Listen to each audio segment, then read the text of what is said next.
break, you can blame it on me. That's totally fine. I'll take that. But hopefully they won't. So I'm sharing a virtual screen here, a remote machine. You should see the KV homepage, I'm hoping. Yep. Excellent. All right. So the first thing I'm going to do is just start off with a little ad. And that is just how to get help from us, because there are a lot of products I'm going to go through. And there's a lot of technology resources that you have at the college. And I'm sure you've gone through a bunch of them this past week.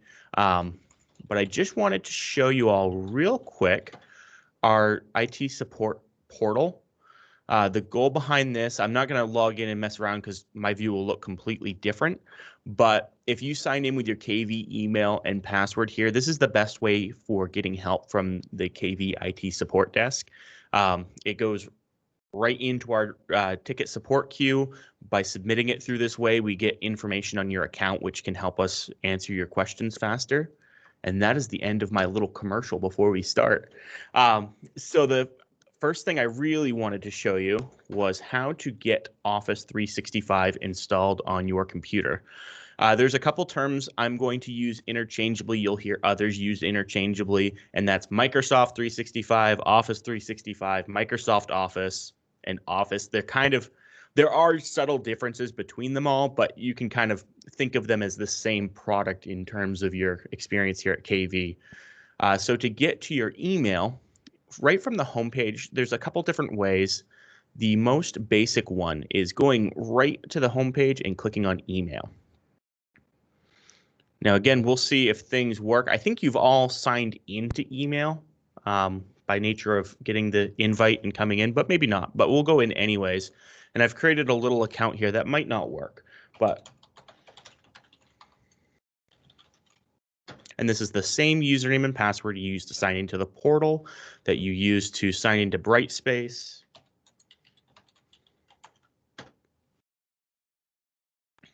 And we'll see if things are going to work. I'm going to hit never because I don't really care about this machine or this account. So this is the first way of signing into email.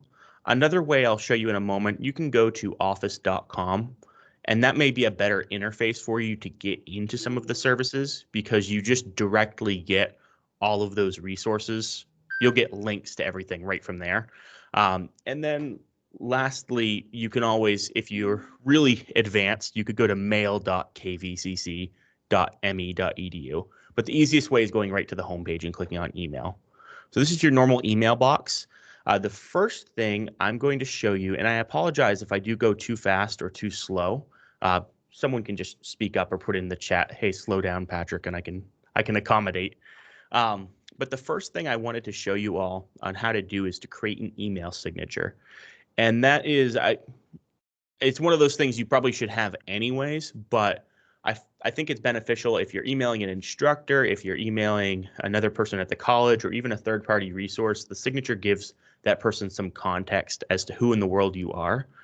So if we go into settings here, and one of the nice things about this version of Outlook Online is you can just type in the name of the setting. So if I start typing in signature, you don't have to memorize their menu format.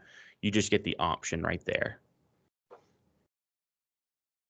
So I'm just going to create a basic signature that tells everyone I'm communicating with who I am, where I belong, that kind of thing, while it loads.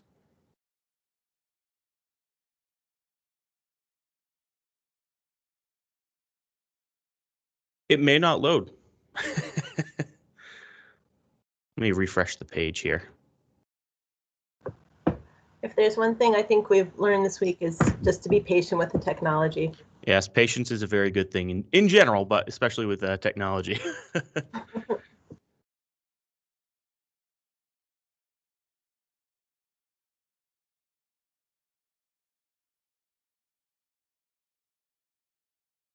Well, let's do this because I know one of the benefits about using a fake computer. Oh, as I said, that it loaded.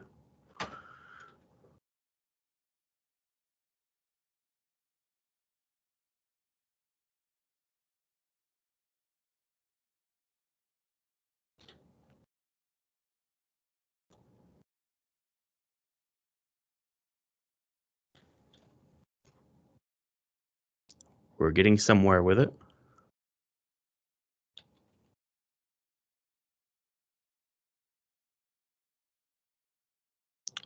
Now, like I said, one of the benefits of using a fake computer, let me reshare my screen because I can just bring it up on my own computer. Look at that.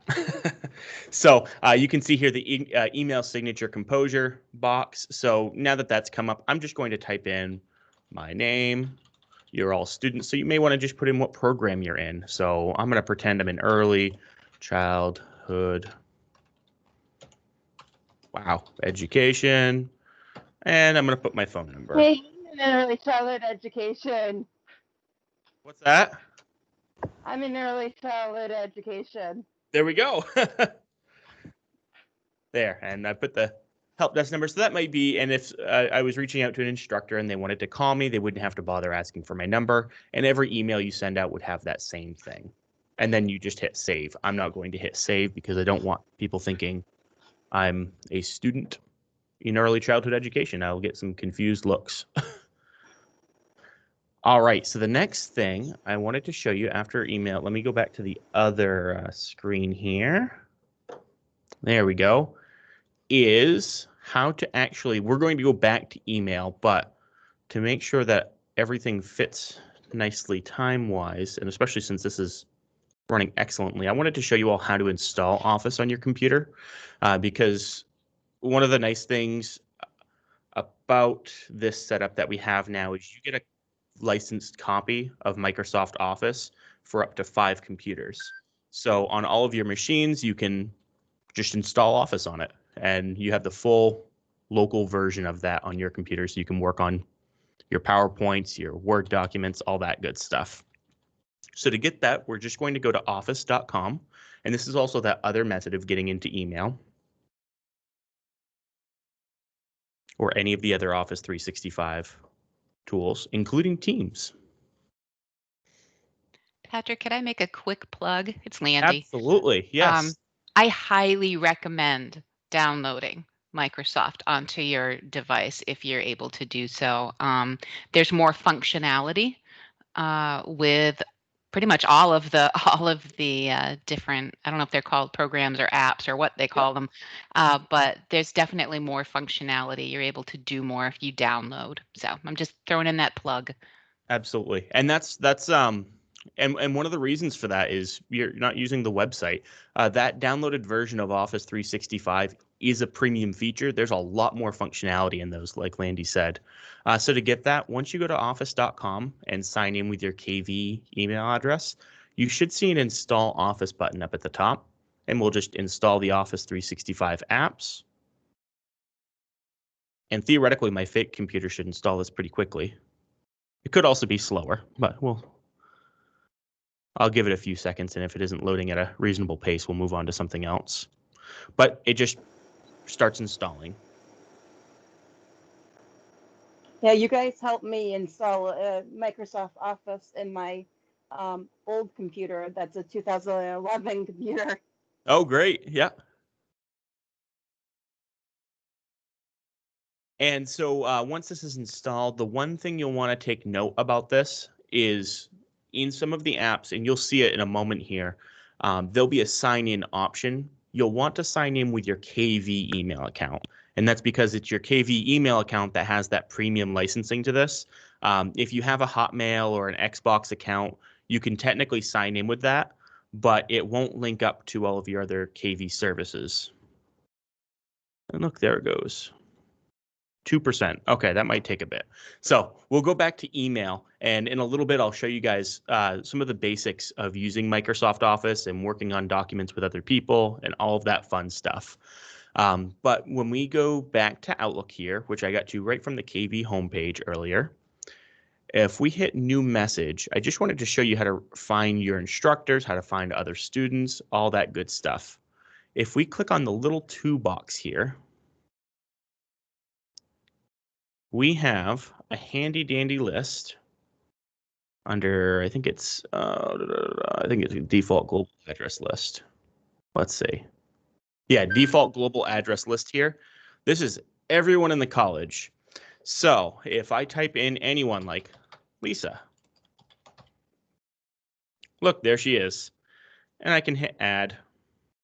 And if I hit save, look, there's her name. I can also type it in if I've ever communicated with the person. I can grab Landy.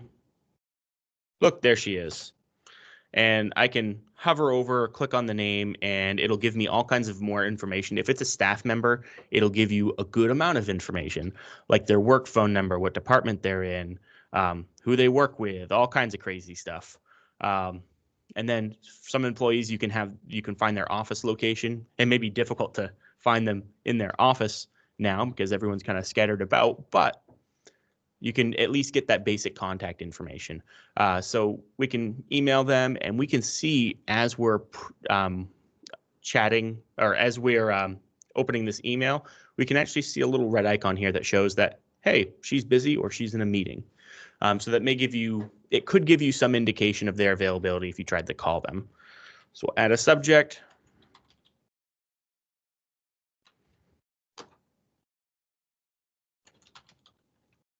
And there's some fun features in Outlook. You can format the messages, bold, all the normal stuff. I think there's an insert pictures option here.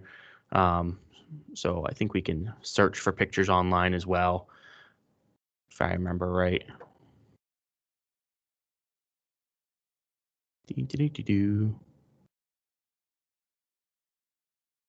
No, that's just pictures on my computer. So I can attach a document. So if I have something saved to my computer, I can attach it there. And then I can send, or I can also send later. So if I wanted this message to come at a later time, I can select that. And I'll have that message send tomorrow at 8 a.m. So all of us will forget that I set this up by that point.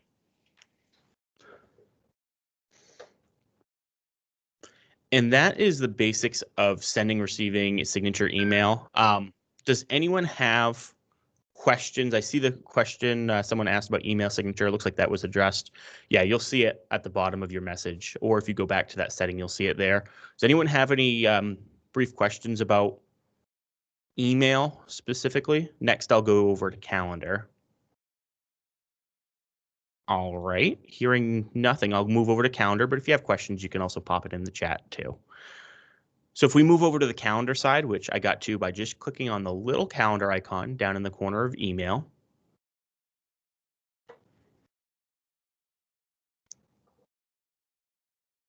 We'll wait for it to think about life and build itself.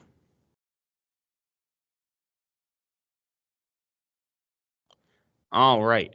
So we get a pretty basic calendar. If you've ever used Google Calendar or any of those other services, it's very similar. One thing I would suggest as a college student, and I've always done this when I was taking classes, I try to kind of manage my calendar as well, but just creating events for your classes. So, for example, if I know I have a recurring online class, or if I have a recurring lab class, I'm going to click new event here.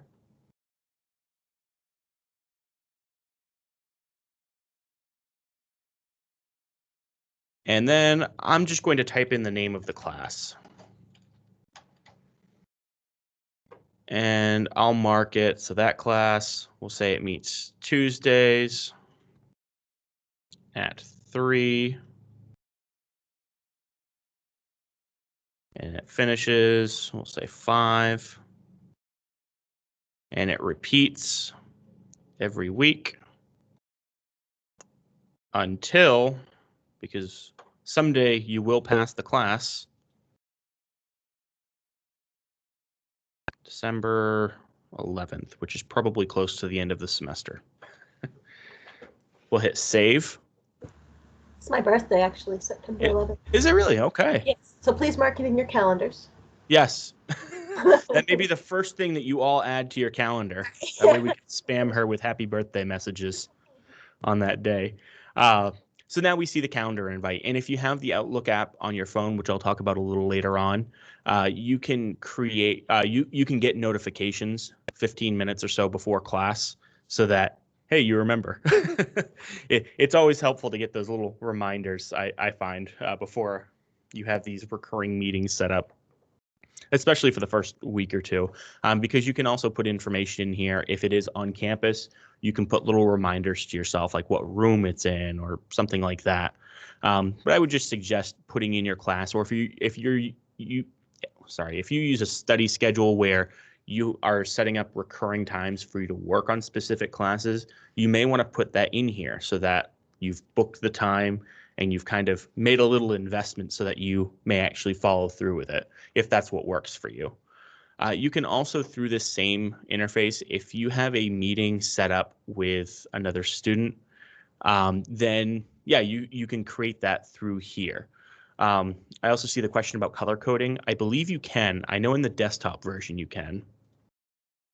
Let's do all events in this series, because I play with all the colors on my desktop version. There we go. Yeah. And I might need to refresh, but it looks like there was that categorize option, so you can color code it. And in the desktop version, if you install the Microsoft apps, you can open up the Outlook app and there are more options for color coding. You can also create multiple calendars too. So if you wanted to create a calendar called class schedule, you can do that. And then you can make one for study schedule if that's how you choose to organize things. And then you can select or unselect all of them. So to create a meeting with someone else, we're going to say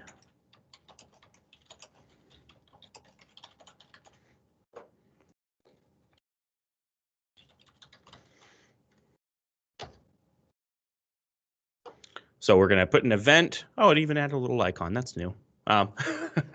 So add the people that we want to attend this meeting, and then we'll set the day.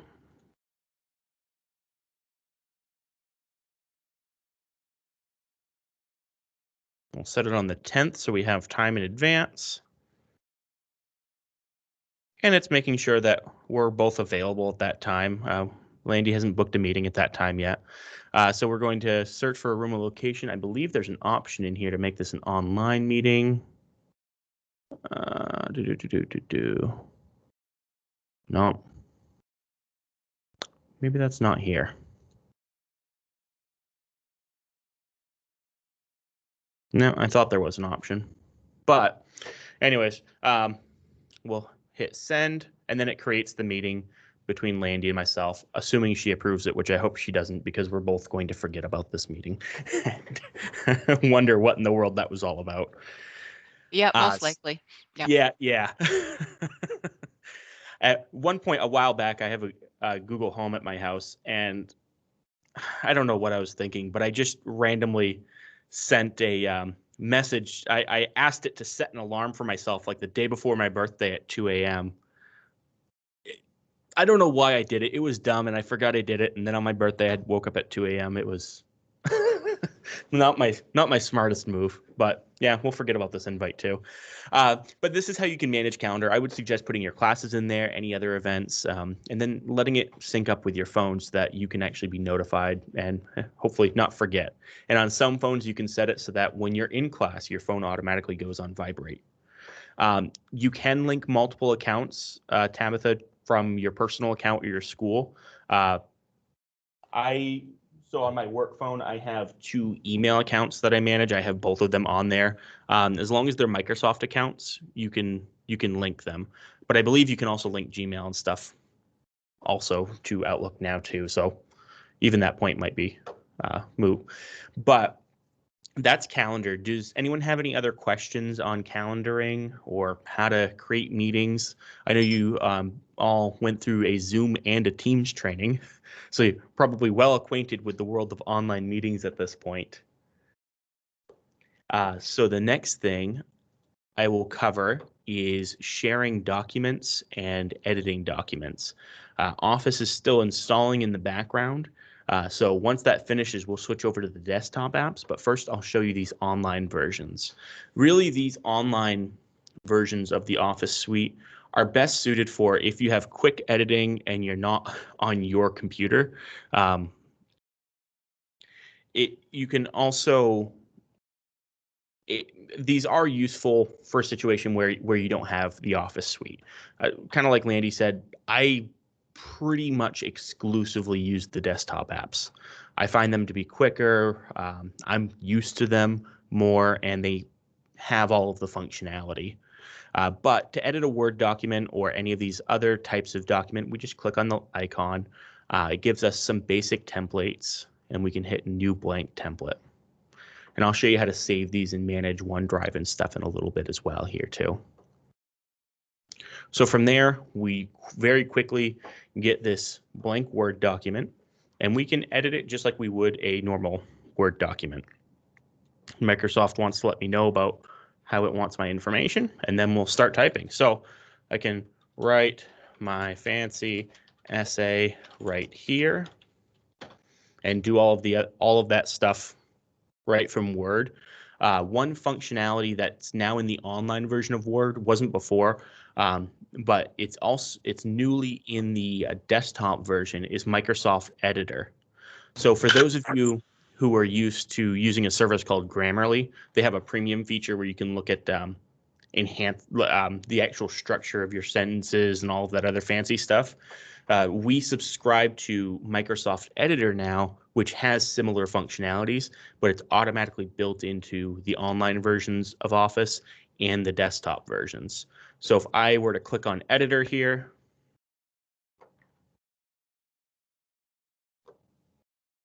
it would give me feedback on the conciseness and the clarity of my essay. I was using this recently. I was taking an online class and I had to write a crazy long document, and it reminded me very frequently that in a formal document I shouldn't use don't and won't and all that stuff. I should spell things out. How it compares to Grammarly, I've used both. As for the cost, since we're getting it for free, I prefer this editor. The editor is better than the free version of Grammarly.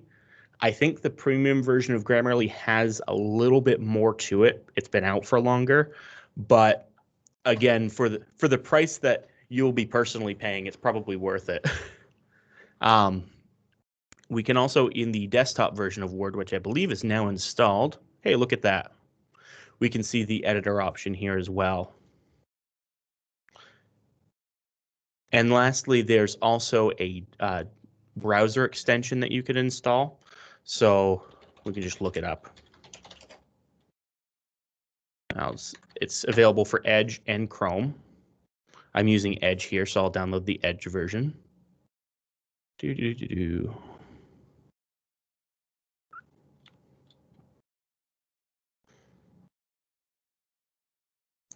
And again, to authenticate this, you'll want to sign in with your KVCC email address and password, because it's a premium feature. And so if you just sign in with your free account, it may not work.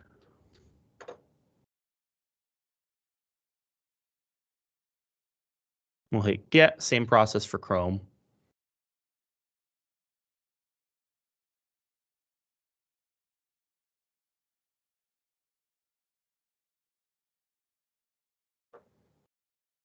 Tabitha, I would say that's a preference. They've all got their features. I use a variety of them for different purposes. Whatever makes you happier in life, I would say. If you like the look of one over the other, go for it. I don't know that there's a Microsoft Editor extension for Firefox yet. It's a pretty new extension.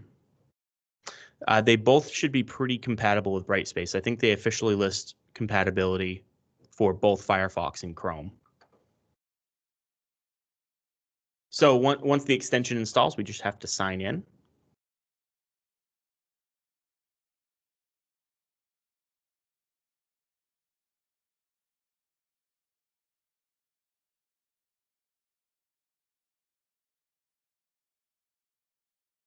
It's trying its hardest.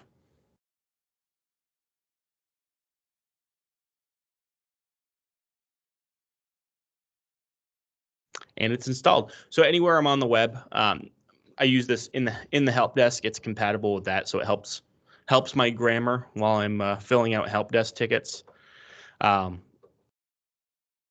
So I don't know that it works on every single website, but most websites that have any sort of text field, it'll work fine in.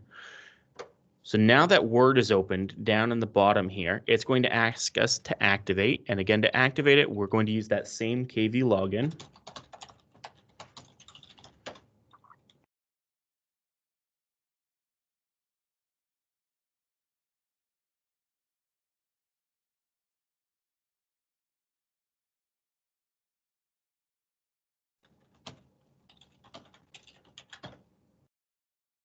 And we'll let it think. And that's your choice. It doesn't really do anything. If you check this checkbox, it'll sign into the other apps that you have, the other Microsoft apps. We're not managing your personal devices as much fun as that would be for us to do. It's kind of a misleading title.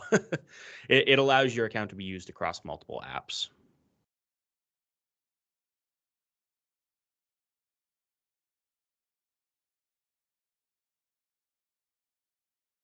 All right, with that, Office is activated. So I can go in here now. I should see my name up in the corner. Once it loads, hey, look at that. It's going to tell me how great Microsoft Office is, or at least how great it thinks it is. Oh, look, birds. All right. It's telling me about privacy and legal terms that I'm not going to think about. And I have the option to start typing here. I don't see the editor option, which I'm not sure why off the top of my head. That should have just shown up when I installed the new version of Word, but it may just show up in a little bit also. But it should show up right over here next to the dictation option, which you can also use to just talk, and it will, just like with your phone, start typing what you are saying if you don't type very quickly.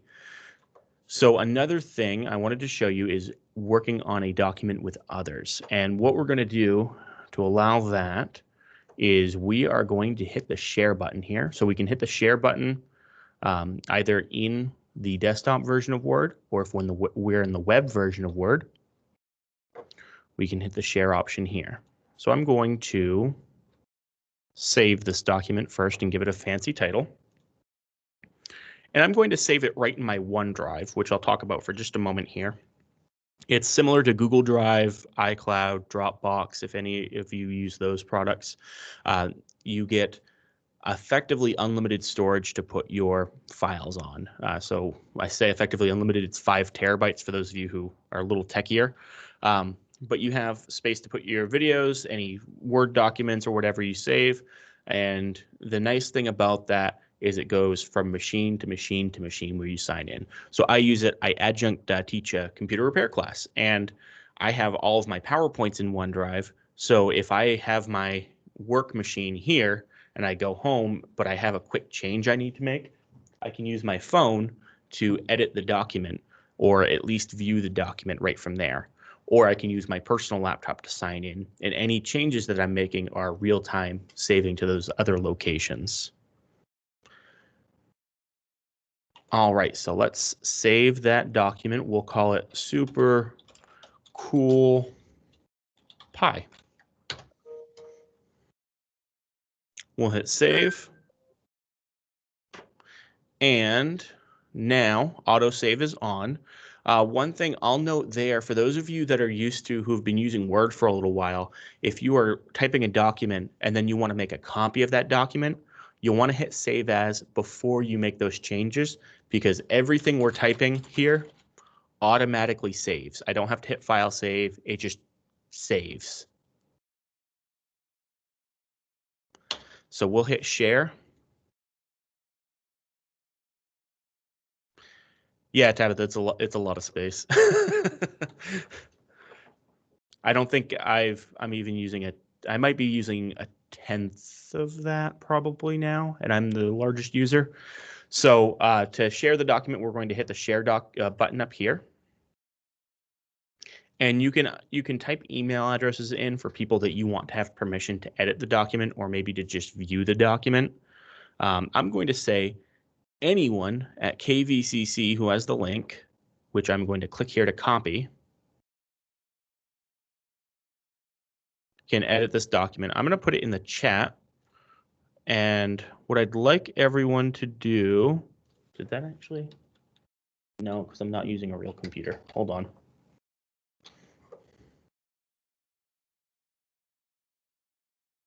I have to do some finagling because of my complicated setup. So I'm going to email it to myself. Hey, look at me.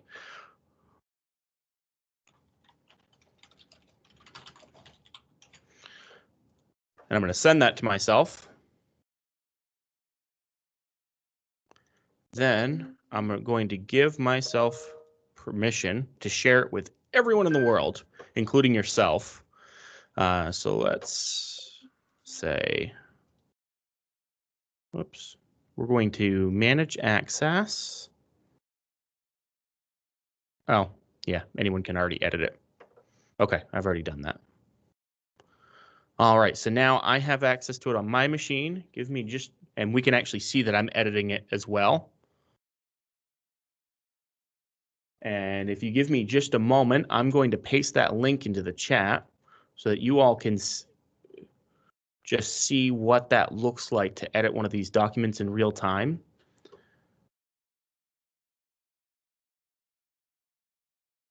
Let's grab that link. And I'm going to paste that here. And what I'd like you to do, if you can, it's just, I'm going to put a little prompt here.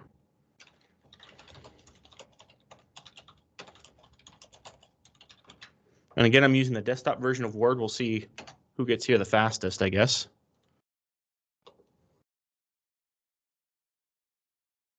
If everyone will click on that link I posted in the chat, and oh, I see other people are coming in. Xander's in. Elizabeth's in. And we can also see Microsoft Editor prefers the informal writing. I say what is. Well, all kinds of people are here.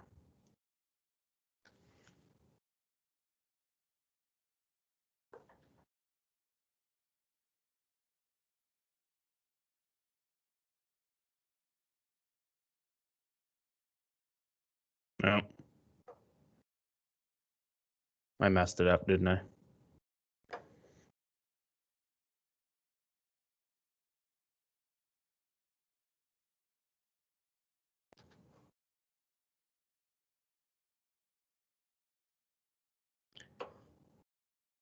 Did I mess up the document? Is it not showing as editable for others? I can edit it. Oh, cool. Okay. Yeah, we're all typing away on it, but it's not showing on your screen. Wow. Okay. Well, I feel left out now. This might be where the web version's a little more beneficial. Let me go there and see if I see the changes.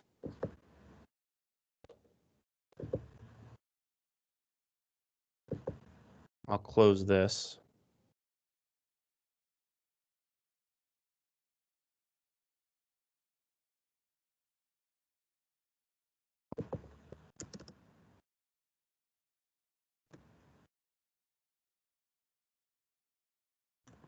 Hey, look at that. My favorite pie is, and then looks like they were in the process of eating pie while they answered it. Oh, there we go.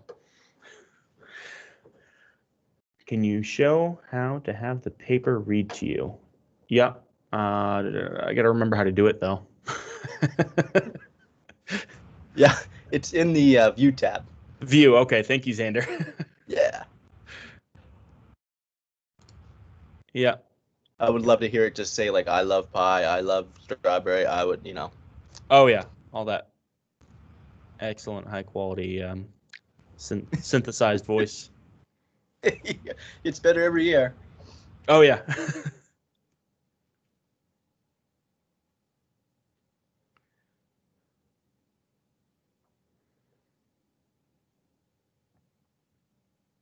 Boy, my fake computer is not very quick, is it?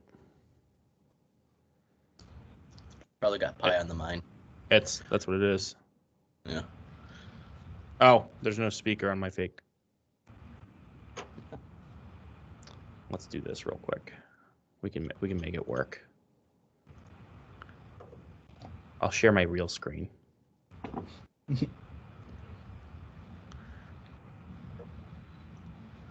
Open.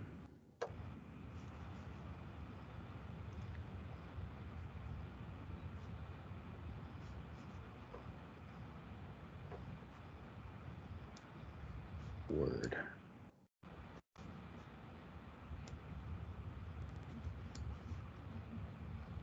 All right, there we go.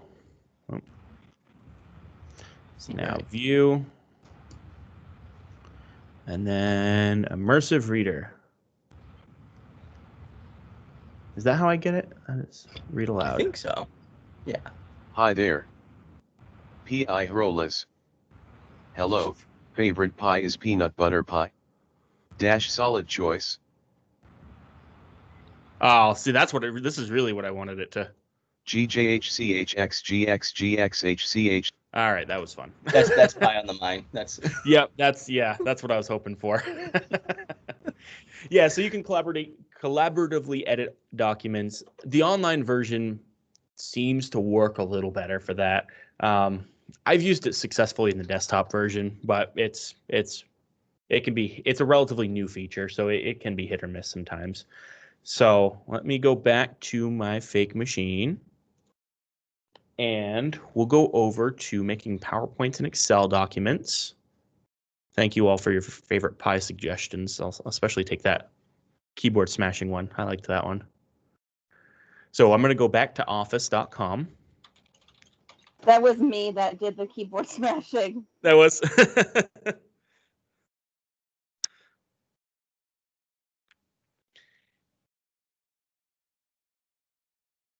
It was on my phone. I have Word on my phone. Oh, yep. And actually, let me open up.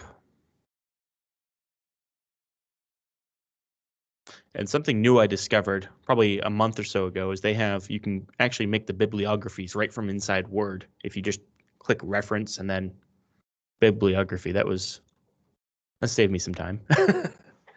We'll go into PowerPoint here. So you need to have the latest version of Word to get it to be updated. Yep, it's a relatively new feature. Yeah, so you have to have the shiny new version. All right, we'll let PowerPoint open up here.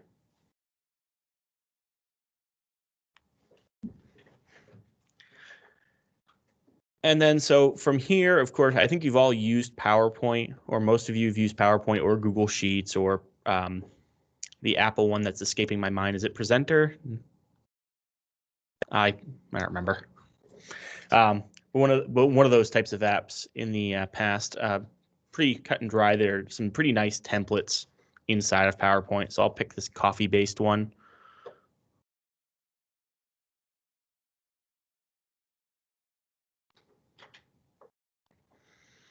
And one of the nice things about the 365 version of PowerPoints is they do give you some design suggestions as you go through, which can either be hilariously bad or sometimes pretty decent. So if I create a new PowerPoint slide here, just right-click, hit new. You can also hit new slide here.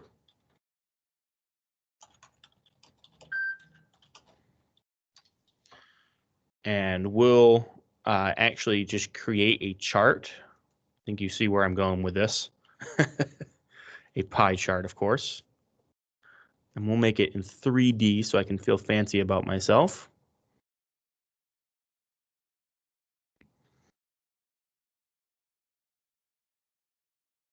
And it gives us all kinds of fun options here. So we can do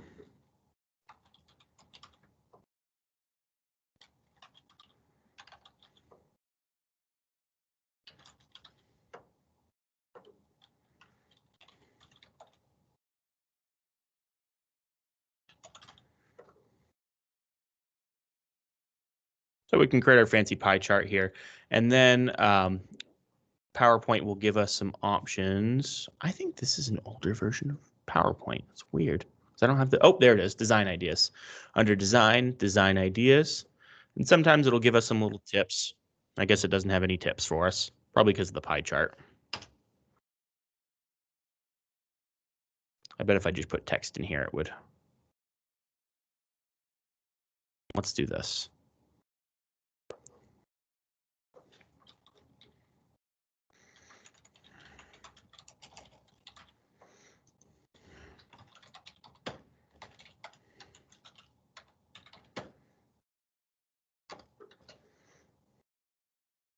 So we can take this slide, design ideas, and let's see if it has anything fancy for us. There we go. So it just has some different formatting options. Some depending on how much content you have in your slide, it can get really fancy with the design. Like it can actually, sometimes I've seen it add little icons next to bullet points that are relevant to that bullet point, which is kind of neat. Or it'll add background images or any of that kind of fun stuff. You can insert a picture. So if you, instead of going online and Googling a photo that might work with your PowerPoint, you can actually go right in here and do that. And you can also, if you're creating a document and not wanting to violate copyright law, you can find ones that are Creative Commons licensed that you can actually use in your presentation.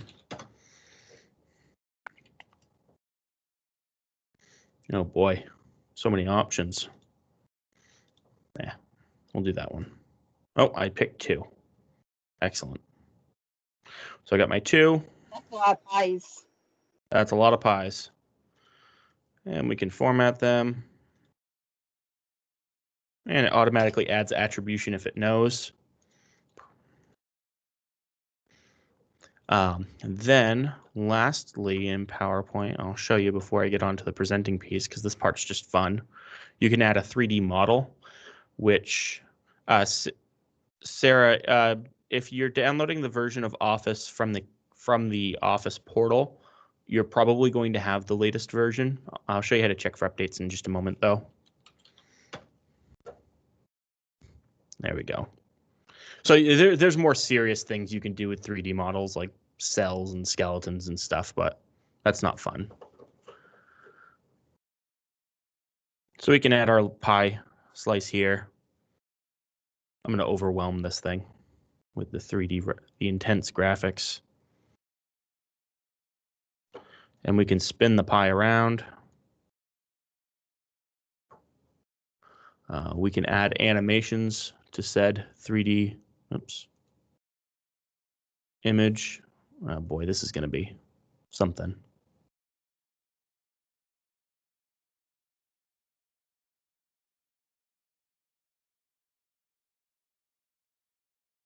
Yeah, I have locked it up with that intense graphical request.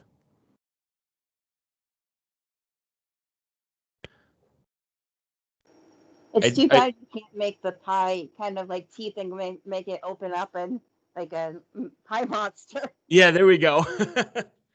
Yeah, you can't really do much editing of the actual model as far as I know inside of here. You'll want to use an actual 3D rendering or modeling tool for that, but you can import those models into here. So if you were to make some 3D figure, you could potentially import it in here. So we can present the slide. Oh, hey, your graphics card is not sufficient enough to support the 3D graphics. Okay.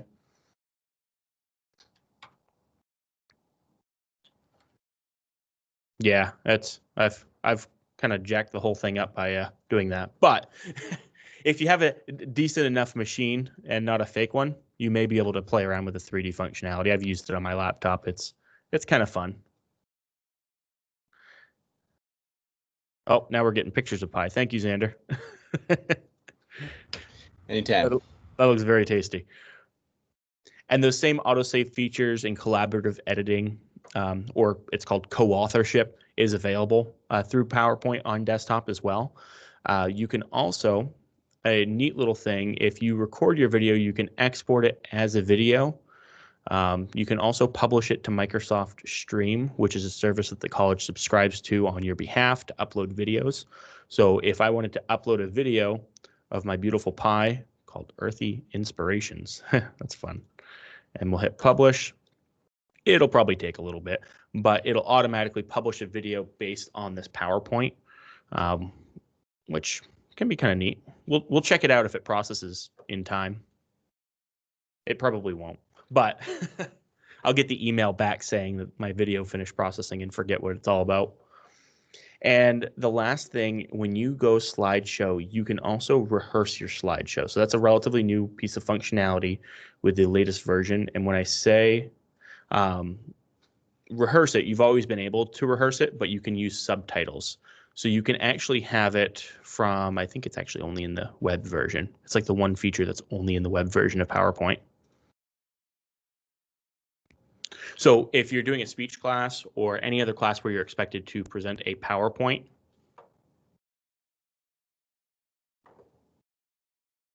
you can actually practice your PowerPoint, turn your microphone on, and it will examine your grammar while you're speaking. It'll examine your cadence and give you a nice little report at the end of how you did, what areas you could potentially improve on, or you've been talking with a monotone for an hour, you probably ought to stop that, that kind of thing.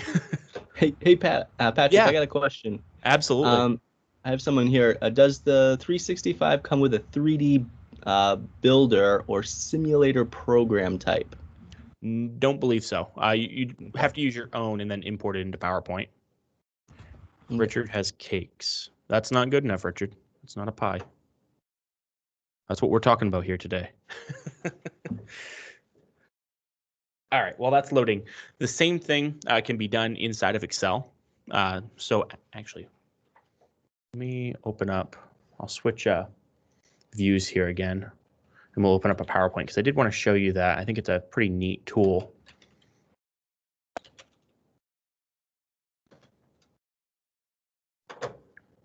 Can you mail me the pie?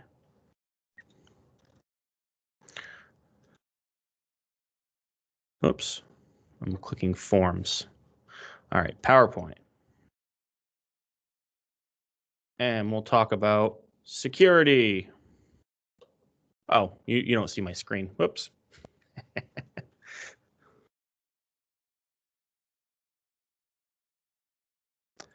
me share that.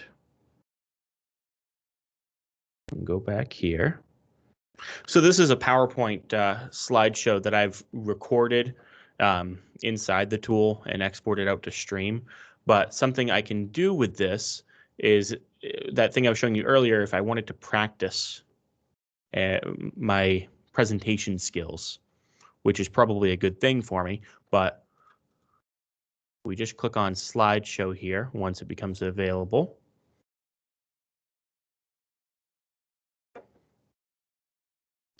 And then rehearse with coach should become an option here at some point.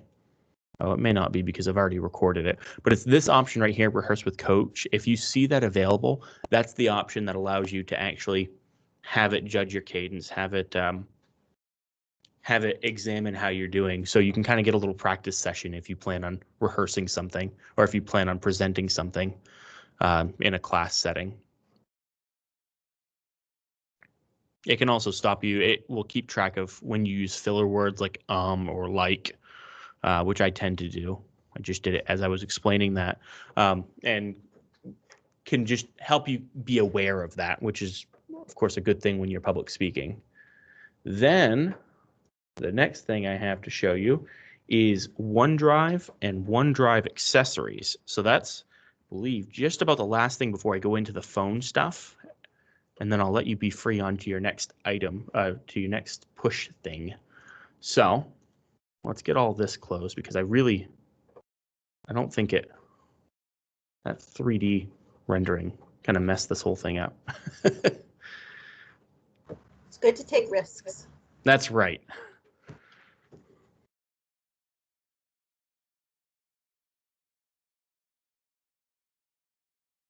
Yes, we'll cancel the upload.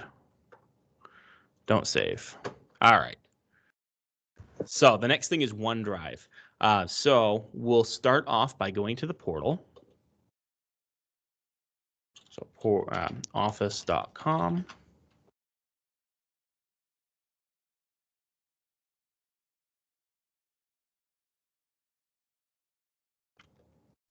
And then we'll go to OneDrive. And this is that place where you can hold those all of those documents and videos and all of that good stuff. Any things that you create in the online versions of Word, Excel, PowerPoint are automatically saved here. And it also gives you nicer options for sharing files. But I'm going to show you how to set this up for your laptop or desktop, because it may be beneficial for you to actually just have these files in your computer so you can more easily use those desktop versions of Office. So you can copy them off to a flash drive, things like that. So what we're going to do from within OneDrive, we're going to click on Sync.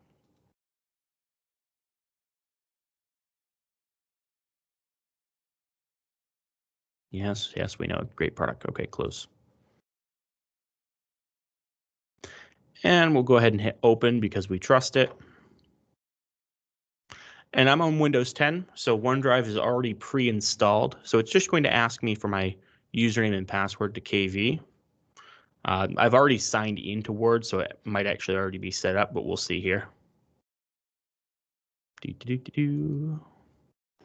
What happens if you use a MacBook kind of thing? Do you have to download OneDrive? Yep. Yep. It'll give you the option to download OneDrive. Okay.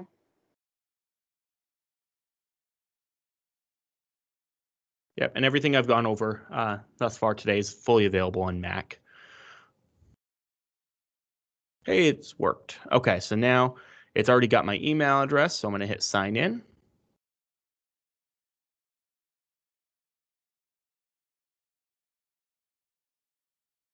And it's going to tell me, it's going to give me a brief walkthrough of the product, which I don't care about, but you may. And it'll prompt me to get the mobile app. And I'll talk on that in just a moment when we get to the phone stuff. All right, so now that we have OneDrive set up and linked, if we go to any folder, or if we click the little cloud icon in the corner, we should see OneDrive-Kennebec Valley Community College. This is the business or the premium version of it. If you already have a Microsoft account, you might see OneDrive-Personal. So we can see all of our files are here. So now if I double click on Super Cool Pi, it's going to grab that file from OneDrive and then just open it up in the local full version of Word.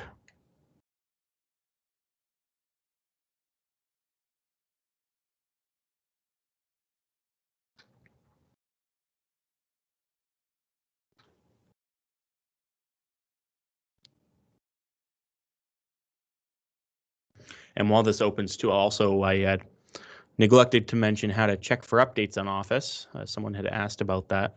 If you're signed in with your KV account and you've downloaded it from the portal, you probably already have the latest version.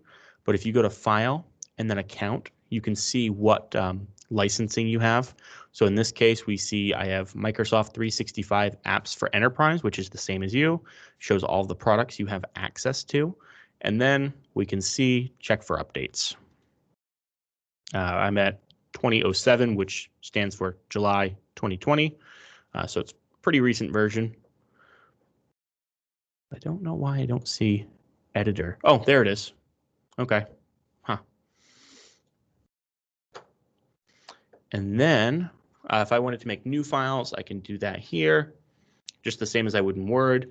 If I had something on my computer, so if I had something, let's make a file on my desktop.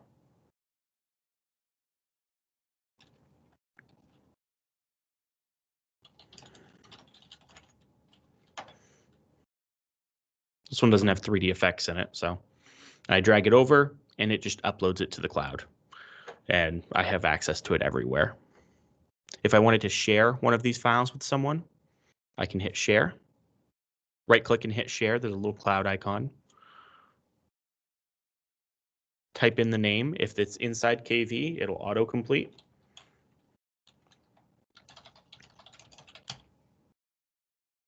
Look, there he is.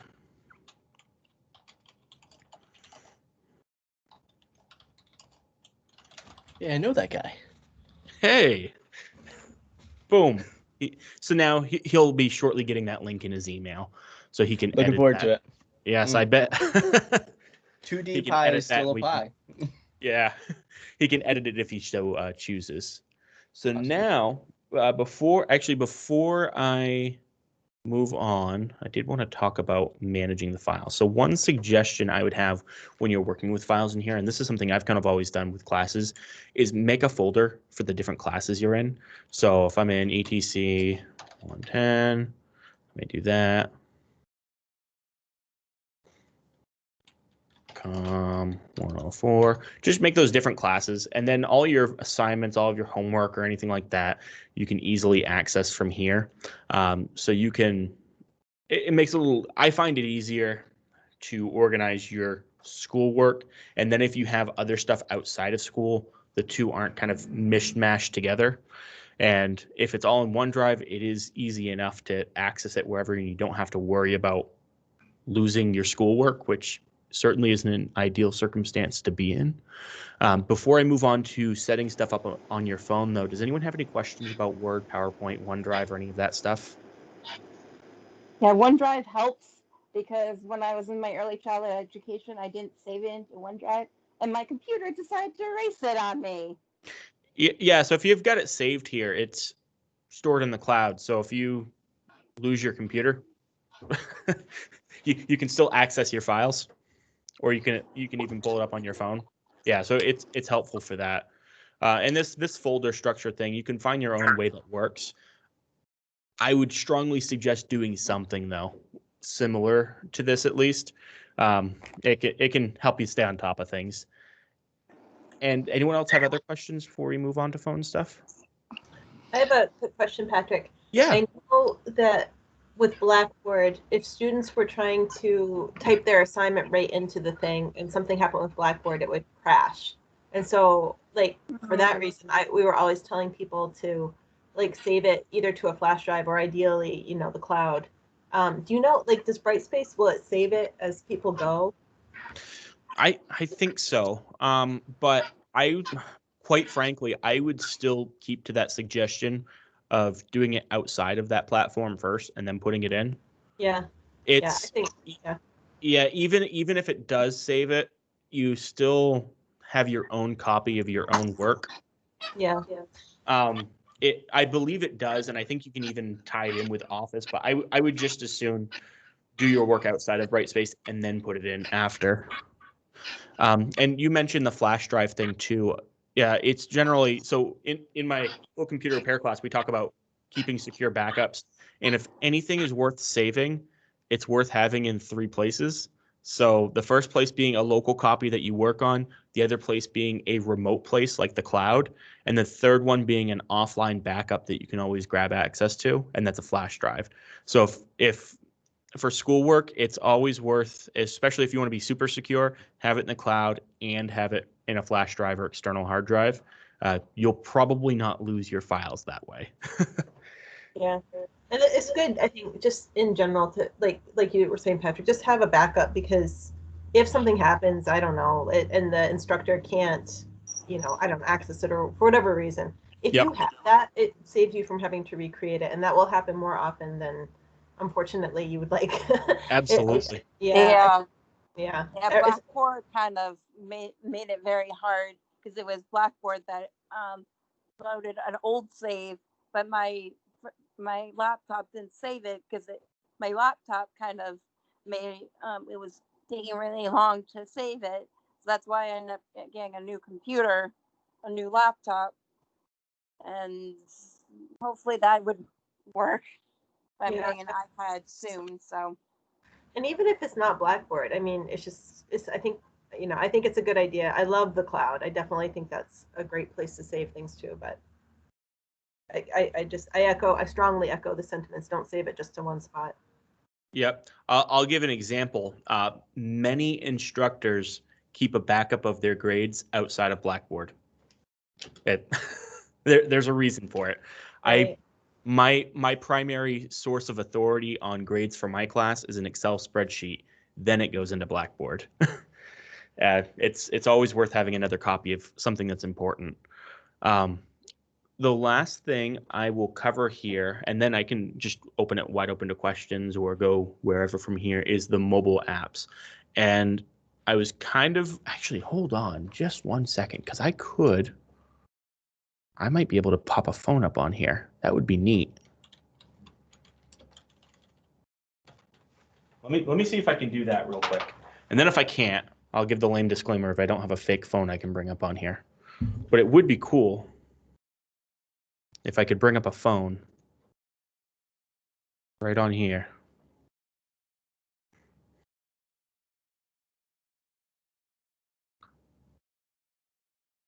It says loading. It's promising.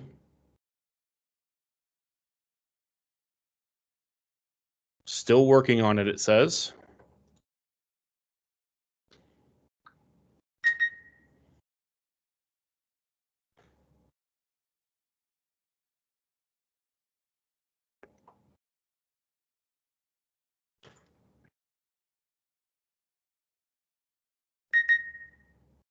I think I might be able to get it.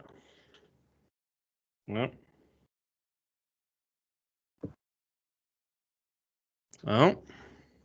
There we go. Okay. So let me share that screen. Oh no, it's slow. That's okay. We'll play with it. It's kind of cool anyways.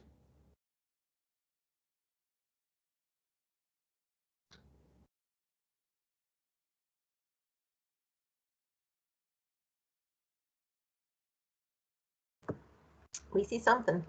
Yeah, it might be doing something. We'll see here in just a moment. I might have to reconnect. Let's see.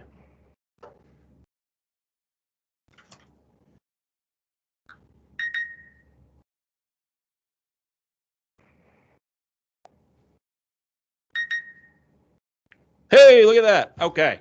So this is an Android phone, iPhone, very similar process, but there are two apps you may want to consider having on your smartphones. And the first one being the Outlook app. So to get there, we'll go to Google Play Store and then Outlook, Microsoft Outlook, and then install it. So one little caveat I'll add, when you install this app, you'll have access to your KV mail, calendar, all that good stuff.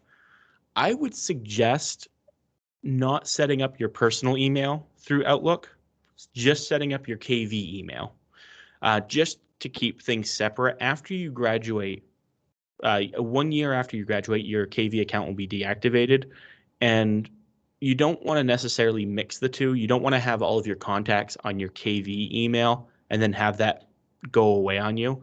So if you use the default mail client on your phone, I would suggest using that for your personal stuff and then using the Outlook app for the KV email. If you use the Outlook app for your KV email, I find it tends to work better than using the built-in mail apps. You get more functionality. And again, you can kind of keep that separation. So you can install Outlook for your email. And then for everything else, there's a Office app. Now, you can also download Word, PowerPoint, Excel, all of that good stuff separately. And it's this one right here. You can install all of that stuff separate. So you can install Word, you can install PowerPoint, you can install OneDrive, you should install Teams. But the Office app kind of combines all of that in one. It doesn't have all of the functionality, kind of like with the web versions of Office. It doesn't have every piece of functionality, but it does have a good amount of it. So I have all of the stuff here, and I won't bring up my files too extensively, but all of the files that you save in OneDrive can also live in that Office app. And you can also download OneDrive. I've downloaded OneDrive to make it easier to upload and download files from there. But just as a baseline, getting that Microsoft Office app so you can get the basics of all of the functionality. Does anyone have questions on the mobile stuff or I guess anything else? I'm glad I was able to get the phone up. That makes me happy. On the mobile email, can you set up the signature on the mobile one? How do you do that? So if we open up Outlook and then we open up the little bar in the top and then hit the gear. And then I've got to remember here, I think we hit the account. Okay. Oh, hold on. It's all blurry on me. I guess it didn't work that great.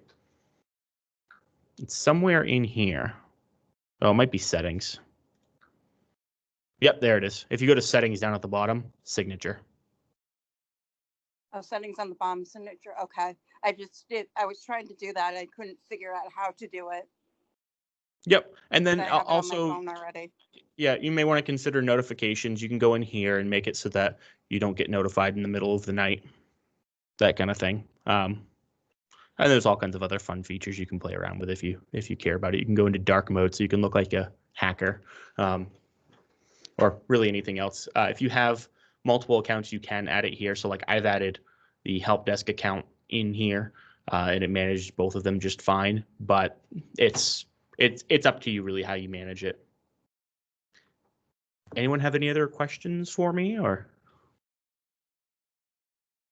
I also recommend the KV app if you don't already have it. Oh yeah. Yep. Yeah. And then Yeah. what about the Live Safe app? Do you know? Let's go through those real quick. That's a good point. So first, boy, that's blurry. Let me go to the KVCC app. So if you just type in KVCC, Kennebec Valley Community College, don't install Lunchbox Cooking and Decoration. So you can download and install that, open it up, and then you can sign in with your KV email and password, and you'll get access to the student feed where you can talk about all kinds of stuff and look for books. Yeah, and ask questions. For many departments, the best way to get an answer might still be contacting them directly, but if you have questions for other students, the app can definitely be a resource. And I know there's other stuff in there too I'm probably not covering. And then the LiveSafe app, for those of you that will be regularly coming on campus, you'll want to download LiveSafe so you can live safe. This comes from the community college system itself. So if you open it, there's a setup process that I believe the college is going to be sending out soon. But this is what it looks like once it's configured, and you'll get a daily health. Before you come on campus, you'll need to take a daily health check, which I'll do right now. Patrick Simpson.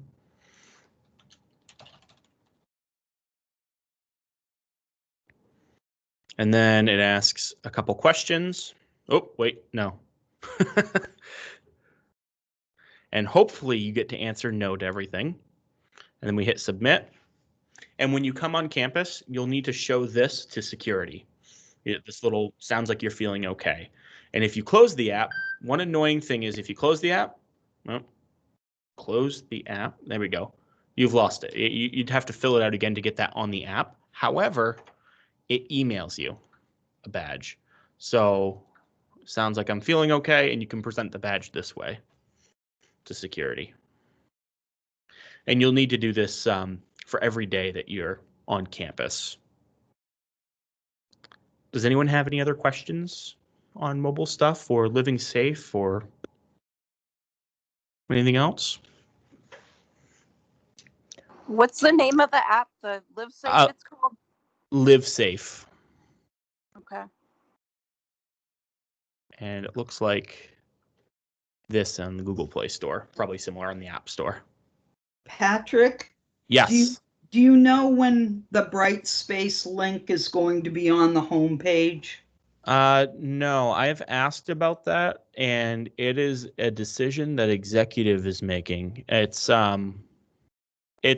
ready for people, but I think when they're going to put it up, they're going to take Blackboard down. So I think they just need to make sure that everyone's good with Blackboard for right now. That's my speculation. Okay. There's I was just learning about this, and we'll talk about it later in Jordan's presentation, but the Pulse app, which is apparently the Brightspace mobile app. Yeah, I don't think I've installed it. Yeah, I know I haven't played with it at all.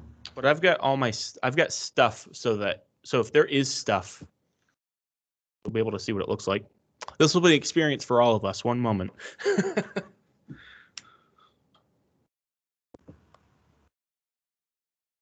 Ooh, that is downloading slow.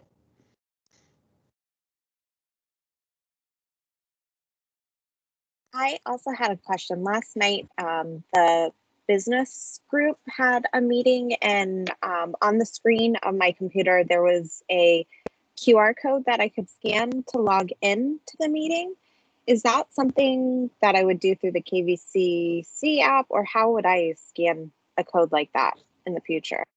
I'm guessing the KVCC app. Does anyone else know more than my guess? Yeah, it's KVCC app. There's a if you open up the app, right in the top left, there's a button. Hold on, let me turn on my camera, and I think I can show you guys. Just try it with the screen. If you look at, when you open up the app, there's this little icon right here, and if you click it, if I can do it there, it would open up your camera for the QR. Okay. Yeah. All right. So the app doesn't seem to have that much to it.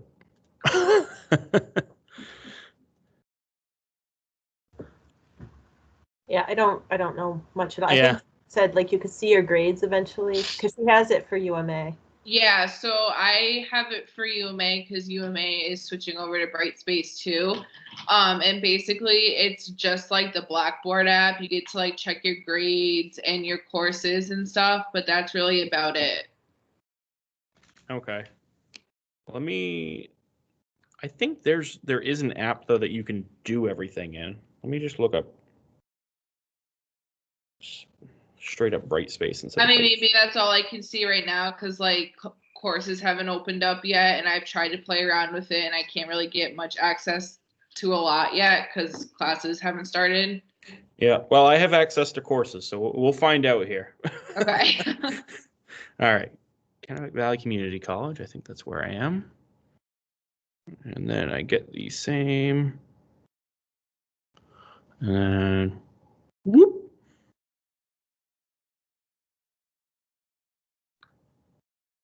Disconnect for a moment while I type passwords in.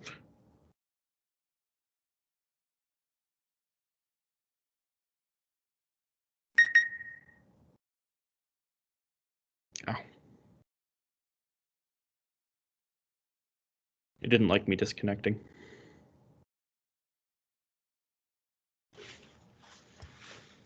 All right, I've got multi-factor authentication I have to provide.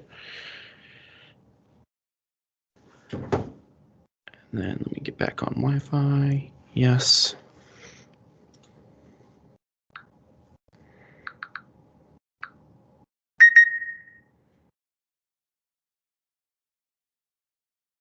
Well, that's weird.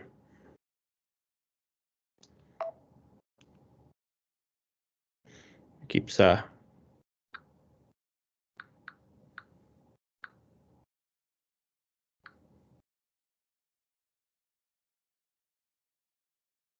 Oh, hey, there it goes. Okay. Hey, look at that. Okay, so yeah, it looks like you can bring up the class. Let me go into this class that I put together.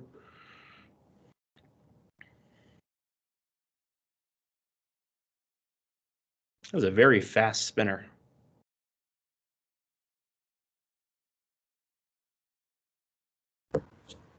Eager. All right, so we'll go in. Yeah, it looks like you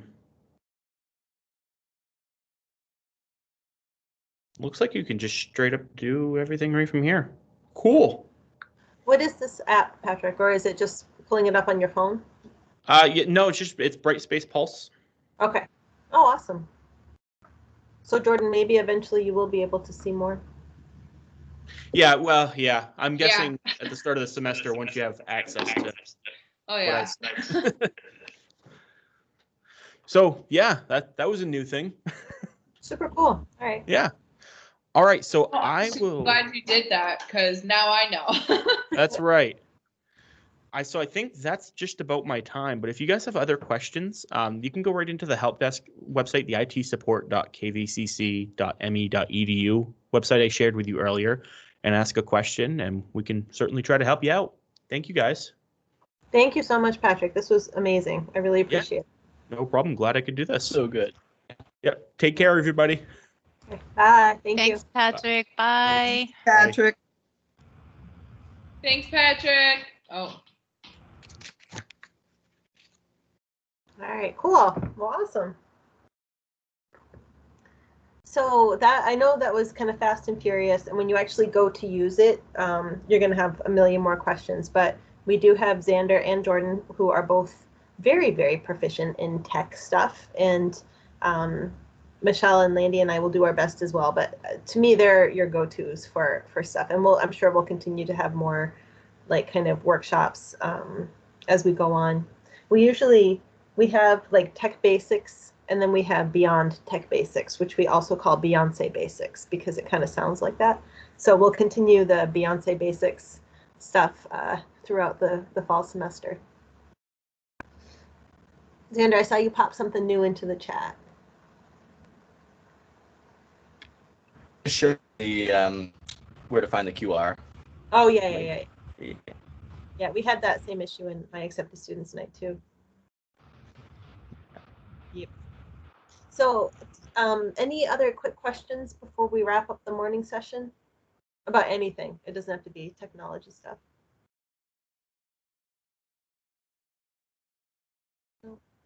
So at 11:30, we have a whole bunch of different scenarios for you to kind of, and what we're going to do is we're going to read them off and have you brainstorm as a group what you might do in that situation. And they're kind of like, if you imagine the worst possible first day, first week, first semester of classes ever. We did an amazing race during the first few pushes that we had, and it was always kind of like the graduation day. It was kind of the game that we played, and then we changed it into live action Chutes and Ladders, which was really super fun. And I really want to do it again, just because. Yeah, but you guys would be like crammed, like there would be no social distancing if we did it. So we can't obviously do it during the pandemic, but it's really fun. But anyway, the questions are kind of like adapted from both the Amazing Race and the live Chutes and Ladders games. Anyway, so yeah. So long story short, they're kind of like previous trio students came up with the questions, and we've added some new ones, kind of related to having to be online and I don't know, all kinds of different pandemic stuff as well. So come on back for that. It'll be fun. And hopefully, and the point of it is to kind of like help you already experience kind of like all the worst things that could possibly go wrong so that if they do happen, you're like, okay, I know what to do with this. So that's kind of like why we do it. And then obviously you can ask questions as well about your nightmare scenarios. Because if you're like me, you're already having them, imagining all the bad things that could happen. So we'll talk about that. And then at 1 o'clock, we'll have the Bright Space 101, which I think everyone is like so panicky about it, but I think once you see it, you'll be like, okay, I can totally do this. It's not going to be that bad. Anyone have any questions? I love Caitlin's yeehaw. Gifts are amazing. They're really great. All right, so I'm gonna pause my I'm going to mute my mic and pause my video and go take a quick break, and we'll meet you all back here at 11:30. Sounds good. Okay, and you can totally hang out here if you want and just talk. That's fine too. Share more gifts. Get all the gifts.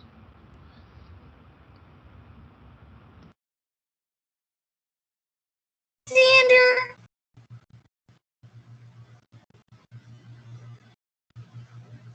Hey, Xander!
Welcome back, everybody.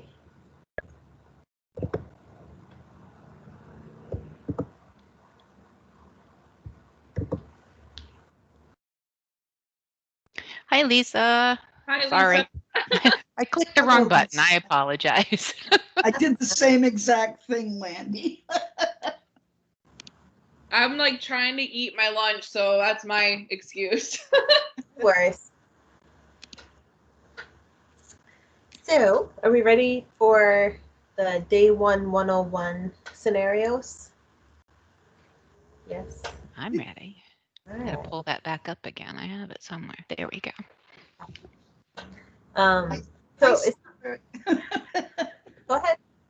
Can't help it. Stuart's in the screen. So. Yes. Yes. My buddy. So this is really more of a first semester, like kind of like bad things that could go wrong in your first semester, but it's really designed to help you, as we were saying, feel comfortable starting your first day. So I did send it to the other trio staff. So if I don't know if you have it open, we could maybe go through and just each take one to read and then talk about it. Excuse me. I was eating popcorn cakes and like the little kernels are getting stuck in my throat. I hate that. I know. So if I gag, that's what's happening. I'm okay. Yeah, and if you didn't pull it open, that's fine too. We can just, whoever has it open, we can kind of rotate. So, all right. So yeah, so we'll read it out loud and then we'll just kind of open it up to you guys to sort of brainstorm what you think would be a good solution to it. And then we'll be there to offer suggestions as well, if there was potentially anything you didn't think about.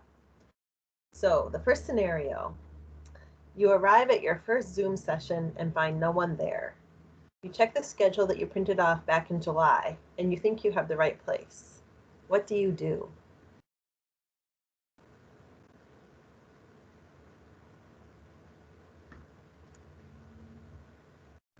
I would recheck my email. Recheck your email. Yep, that's a good idea.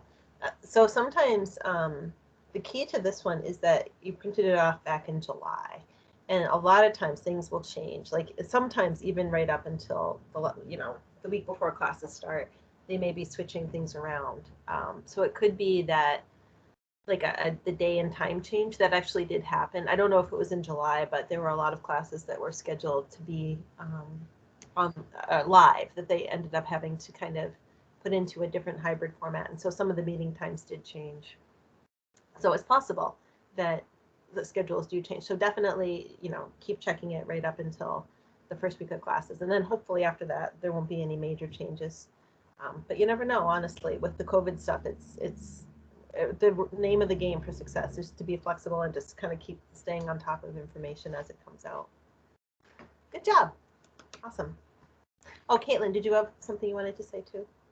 I just wanted to add, like, for me, my method is, because even assignments change sometimes, not just like class times, but assignments. So I try and keep, 1 to 2 weeks in my planner. And then like that Monday, or a lot of my classes, like the work is due on Sunday.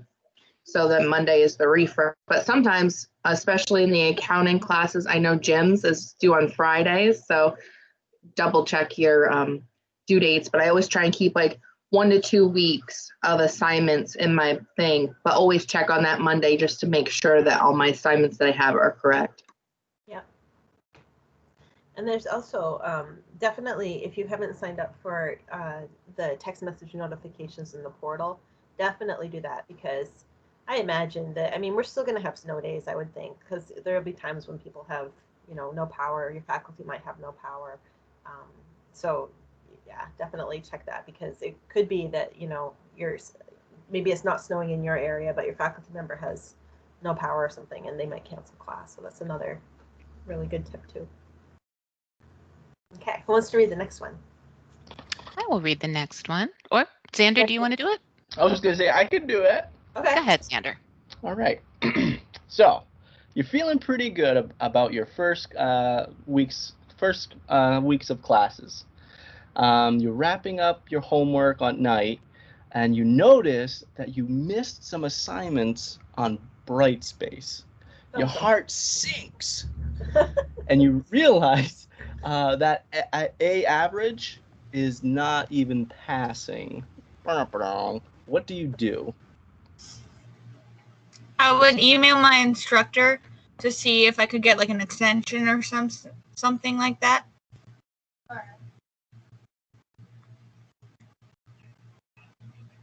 Yep. Other thoughts?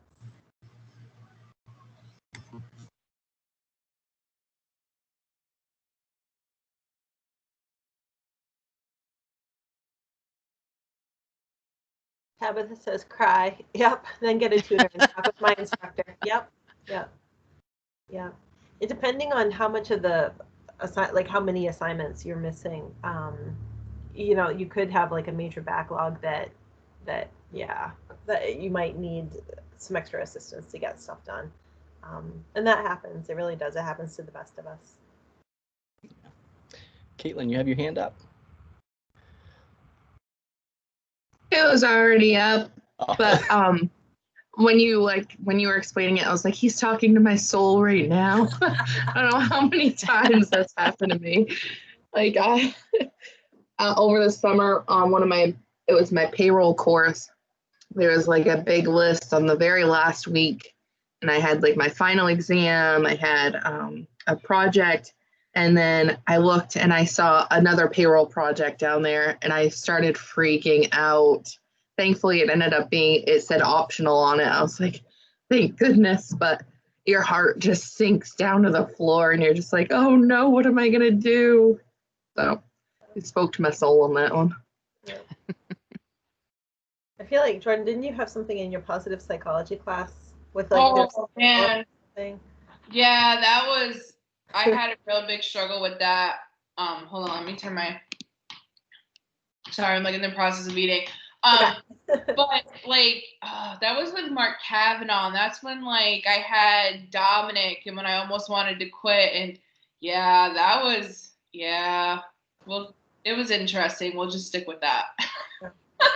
I feel like there was something that a lot of you had, and I think it was the positive psychology thing where was it the group? Yeah, and you're about to graduate, and you're like, oh my God. Yeah, so you'll find, especially a lot in mental health courses online, that you're going to be paired in groups, and you're going to have to do group work, and you're going to also find that the groups that you're assigned in, some people aren't going to put up their weight, so you end up doing all the work, and I ended up doing all the work and got us all A's. So yeah, there's that. And I mean, that could go for any course. You're going to probably be assigned group work, and you're going to have to work in teams, and you're going to have to reach out regardless. And if you're struggling, reach out to your professor and be like, hey, look, like I'm the only one putting effort in. They're not doing anything. What do I do? Because that's what I did. I advocated for myself, and the professor gave me a little bit more extra points because she knew that I was the only one that did anything. Mm-hmm. So Caitlin and Laurel, have you had similar group work circumstances? That's a scenario we should have put in. We didn't put group work in, but that is like such a bugaboo. I did have that last semester. I think in my literature class, we were paired up to like find an article or something for the class to read and discuss. And my partner was like, yeah, I don't really have time this week, so you can just pick whatever you want and I'm fine with it. It wasn't a huge deal because I literally just had to find the article and send it out. I didn't have to like come up with questions and everything. And it was like during COVID. I know she had to work and stuff. She worked in retail. So it wasn't a huge deal, but it could have been a lot worse. Yeah. I haven't had group work. I've had in professional writing, my professional writing class last semester. It was you would write your paper and then you do peer reviews. So one time, and there was an odd number of people in the class, so always one person didn't get picked.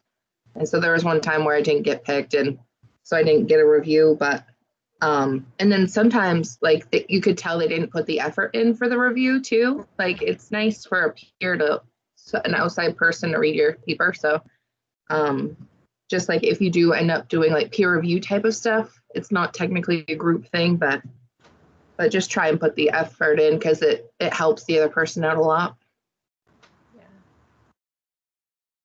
I definitely agree with that. And I guess the other thing I would add is that is such a common thing, and not just, in college, but like in general, committee work, that we're involved in. There's always going to be people who are more invested, and you get, I guess what I would just say is like, you're probably going to feel, if you're like most people, like when that happens to you, it's so unfair. And, I don't know. And those are really justified emotions, but just sort of remind yourself you're getting out of it what you're putting in. And the other person is not going to have that either experience of like conflict resolution or just kind of like learning how to, negotiate a situation like that, a collaboration where one person isn't pulling their weight. And even if that's all it is, you're still getting something out of it that they're not. So, and I know it's small consolation, but yeah. Any other thoughts about that one?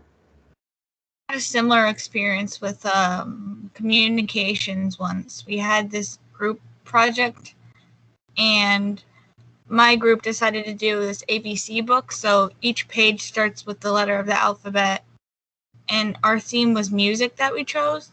So we did like for A, Adele maybe, and like so on. So we broke it up into one person does A through K or whatever. And the last section, I guess the person didn't want to do it. So we just the instructor and saying, look, this person doesn't want to do it. And he said, do what you can. And we got a good grade still. So you just had A through K? No, we had 3 people in our group. So we did A through K, and then someone else did whatever through probably P or M. I don't remember. Mm-hmm. We had only 2 halves of the alphabet. Was the instructor understanding though when you emailed them? Yeah, he was like, do what you can. Yeah, and I think we still got a good grade too. Yeah, sometimes instructors will say sorry, you gotta either do it or not. I think in general they're understanding just because it happens so regularly, but every now and again, unfortunately it might just be that you have to, if you want the good grade, you just have to kind of suck it up and do it, and that stinks, but it is kind of a reality. Not fair, but it's a reality. And Andy, do you want to do the next one? Sure. Okay, let's see. You've had a crazy week. One of those weeks when the days bled together and nothing is going right. In the chaos, you miss a test. What do? I'm loving Xander's performing these. I'm trying silent acting. You missed the test. What do? That sounds like my day yesterday. Oh no. For some reason, Portal was taking classes out of my portal. So I only had 5 credits for some reason. So I had a meeting with my advisor at 9 yesterday, and he fixed it for me. But 2 of the classes, I joined right in the middle of class. So I run class thinking there's class, but it's remote for Thursday, and then Tuesday is in person. Mm-hmm. And then I went to Thursday later on, and it was the same thing. So you went to your instructor, and they fixed it for you? Yeah, I reached out to them. Yeah, that's good. And then Tabitha is suggesting reaching out to the instructor and seeing if she could retake it. Caitlin, you have your hand raised. Yeah, I try not to be pessimistic, but this is one of those, in my experience, where tests are pretty final. The due dates for tests are pretty final in the classes that I've taken anyway so far. So really, it's one of those prepare kind of things like Lindy was talking about yesterday was, and I know for Marge, the first class, I took her payroll class this summer, and I don't know if this is set up for all of her classes because that was the only one I've taken so far, but she'll have like the due date, and then she'll have a date where that's the absolute last date that you can take it or accept, or she'll accept different things. So there's like 2 due dates, which kind of gets confusing, but it is also kind of nice because it's not as final. But especially towards the end of the semester, because our professors are also on a grading timeline too, it's really important to get stuff in, because they have to have time to grade, like, 30 different things before a certain time. That's a very important perspective, and it's true. Yes. They're not going to be endlessly lenient, unfortunately. They can't be. They can't be because of the rules that they're operating under.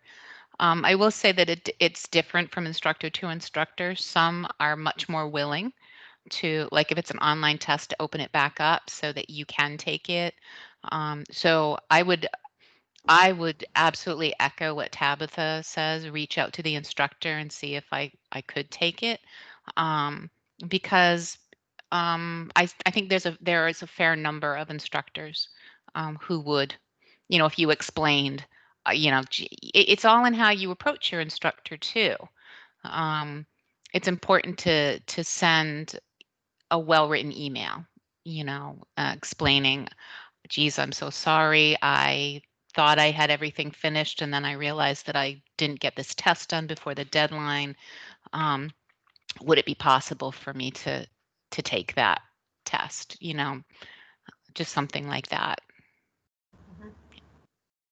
Yeah, and some instructors, there will be a handful who, like, if you perform lower than, and I'm thinking of some of the math instructors in particular, they might reach out and let you. They might say, like, here, I want you to try this again. So, I mean, you might be surprised, but there are other instructors who, like, they're just much more rigid, and for their own, that maybe they have crazy workloads, and as Caitlin's saying, that they just may not.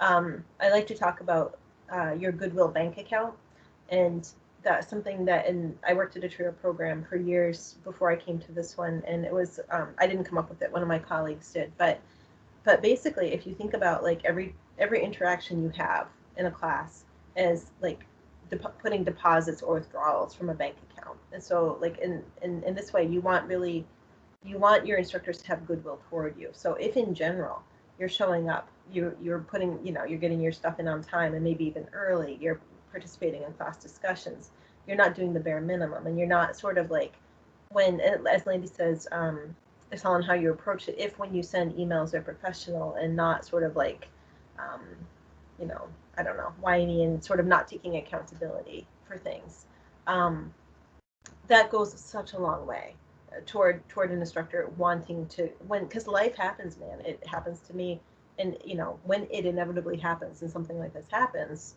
where there's a crisis, they're much more willing, I think, to assist students who in general have been making deposits in their Goodwill bank account instead of withdrawals. So if, like, every week you're just either not turning in assignments or have an excuse or something like that, yeah, I think that goes a long way. To add to that, these are also the folks that you're likely to go to ask for a letter of recommendation. And if they have those sorts of thoughts about you, of you being, on top of it, it's easier for them to write those positive letters of recommendation. So, especially when you're taking classes within your major, something to think about. Yep. Okay. Next one. Who would like to go? Who would like to read it? Jordan. You're muted though. Okay, there you go. Okay, hold on. You didn't check your email and you missed out on a scholarship. What do you do? You definitely don't want to not miss an email for a scholarship. Can you talk a little bit about how the scholarships through the foundation work, Jordan? Sure. So basically, there's a foundation on campus, KVCC Foundation, and I believe it's Michelle Webb, right? Okay. And she runs it. And basically, you go, and I'm pretty sure I copied the link for the scholarships in here, but I can repost it again if need be. And you fill out the application, and it's a simple like check yes and explain why you need the scholarship, how it'll help you, what it'll mean, etc., etc. And then once you do that, you like wait a while, and then they'll email you if you received a scholarship and how much the scholarship is, and then what you need to do in order to accept it. And you have to write a thank you letter, because that is very important to write a thank you letter, because not only does it mean a lot to Michelle, but it means a lot to the person who donated to the foundation. And there's a time limit too to write that thank you, that you really want to get that done. Yeah. They don't play with that. So say life gets busy, you're just not checking your KV email, and then you log on and you're like, oh man, I missed the window to accept it and or to send the thank you letter. What do you do? And Tabitha says, oh crap, learn to check your email every day. And that is, yes, that is such a good, Michelle snapping you for that. That is such a good life lesson, unfortunately. Any other thoughts? I'd suggest marking your calendar so that you don't miss the next deadline. Yeah, because you can keep reapplying. You can apply every semester for them. And every now and again, if there's like a really extenuating, crazy circumstance, like TRIO staff can sort of beg and plead on your behalf. But again, like if you know, you want to think about that Goodwill bank account, if you're just someone who just is kind of out there and we haven't really heard from you since push, you know, for example, we might not be as able to advocate on your behalf, because first of all, there's a few different reasons. You know, it's not that we don't want to, but we're not going to know really what's going on with you, right? So like, you know, if we know that you've been doing everything you can, you're just working a million hours, that is going to our goodwill with Michelle Webb. If we can say like, you know, this person, they really have been out straight and they're doing all they can, and I can vouch for them because they've been in contact with me and blah blah blah, then you know, that sounds different than, well, this person reached out and they're just really, you know, they'd like the scholarship. Can you help? Do you know what I mean? It's just better for you all the way around, and better for us too, because then we're not expending our goodwill advocating for someone who we really don't know. You know, if you were just kind of, you know, watching Netflix and playing PlayStation, or if you really were, you know, doing everything you could and it just fell through the cracks, because that happens too. Mm-hmm. Yeah. Okay. Next one. I'll do it.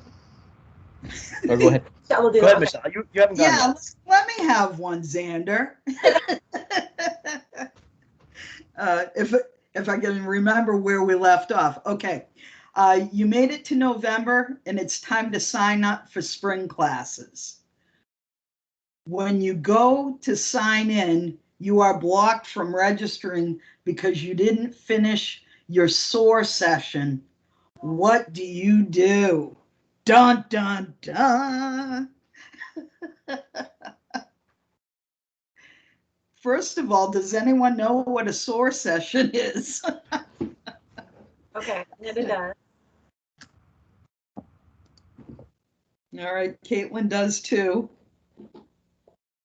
Or Finn's playing with the raise your hand. So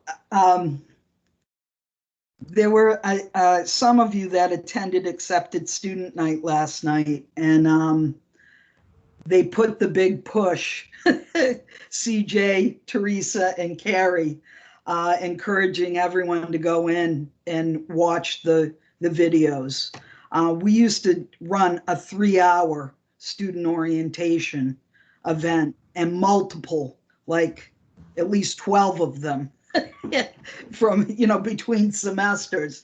So we now have it virtually, and it's this video format.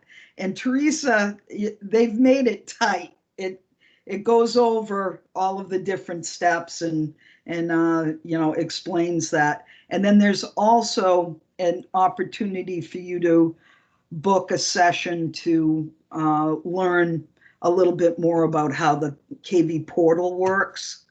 But if you haven't attended and watched that full video of the student orientation, they're going to put a hold on your account, blocking you from signing up for the next semester. And the college sometimes puts blocks on your account for other reasons, such as immunization records. If they're not in to the admissions office, they'll put a hold on your account. Sometimes you'll have a block because your education is being sponsored by the veterans benefit, things like that. But I would say if you've got the block because of the SOAR session, you need to log into Brightspace and complete the SOAR orientation, because right now it's in Blackboard, but as soon as Brightspace is activated, they'll have the SOAR orientation moved over to there. Everyone has access to that in their account, their learning management system account. So you can go back and visit it more than once. If you think that there was an error and you actually did watch it, I would recommend that you contact Enrollment Services. Awesome. I didn't mean to take control over that, but that one's kind of a complicated one. And I'm glad you said that, because I was sort of thinking about those other things as well. Someone, where is it? Amanda Willett suggested logging into Blackboard and finishing SOAR. Yeah, and that's where you can find it. That's what I would do. I think that's the most beneficial thing, because I mean, again, that's not one of those things where if we advocate on your behalf, they'll just sort of let you, like, okay, they really want you to do the SOAR session. And the thing is, it's better all the way around, because that SOAR session shows you how to add classes. They do it for a reason. It's not just they think the information is, whatever, like they need to check a box. Like, it really is for your benefit. Okay. Sandra, you want the next one? Yeah, I'll take the next one. All right. So, oh no, you didn't file your FAFSA by May 1st. Bum, bum, bum. What do we do? Bite my nails. Why is it, who remembers from Michelle's presentation, why is it important to do it by May 1st?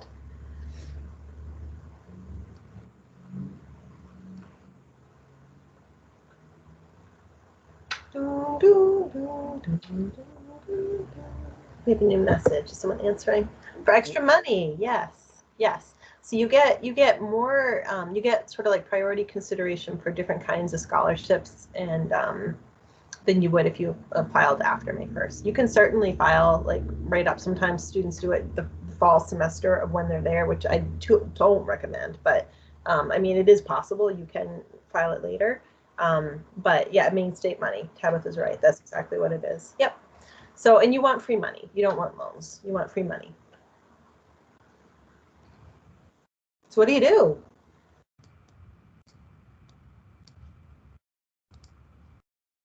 This actually happened to me. I thought I registered for the right year when I registered in the spring, but it was actually last year's FAFSA. So I had to go back in due to the financial aid office saying, hey, we don't have your FAFSA. So I had to go back in and redo it for the right year. Yeah, it happens. Yeah. Yep. And you do have to do it every year. It's not like one and done, unfortunately. Yeah. So I think the answer really is you just sit down and you do it, and do it as soon. Yes, Caitlin. That's the best gift ever. That's perfect. That's exactly what you do. Yeah. Michelle, do you have more you want to add about that one? I love what Caitlin posted. I mean, sometimes there may be more opportunities during COVID They may be a little more lenient. I wouldn't bank on that. What we try and preach in TRIO is get her done before May 1. That's our mantra. And apply for scholarships through the KV Foundation. You can also go on to the Finance Authority of Maine site, and there's a whole list of scholarships there. I typically don't show that because it's going into the weeds, and a number of the scholarships may or may not pertain to a number of the majors that we offer. But sometimes even in your local community, there might be a women's club, I can't even think of like a town scholarship that you may be eligible for. Those of you that participated in an adult ed program may have access to a small scholarship, and it might be a small one. And what I mean by that is, say, $100 scholarship or a couple $100, and that's not going to, be life changing, but it may help buy a textbook. It may help towards gas money, buying a printer, buying ink for the printer. So every little bit adds up. What I will say, because we had a student receive a scholarship yesterday, and it was a small one. It was just shy of $100. They won't over award you. And that can be very frustrating for us. If you accept all of your loans, and there isn't a gap in what you need and what you have coming in, it makes it very hard for them to offer you any money. So sometimes the strategy is accept the subsidized loans, kind of leave the unsub floating for a bit, apply for the KV Foundation, see if they'll offer you something, and then whatever's left behind, you take out more loan if needed. All right. You can always go back and ask, for more of whatever they allotted. But once you take it all out, it makes it harder for them. I think that some of the CARES money doesn't go into this calculation. Yeah. I don't know if I'm misunderstanding that, but this is another little pocket of money that may help. And I know Landy mentioned this the other day, as echoed by other TRIO staff. Take advantage of the food pantry so that, you're subsidizing some of your income that way, so that you're allowing yourself to stretch whatever your award is. Those strategies can really help make it all work for yourself.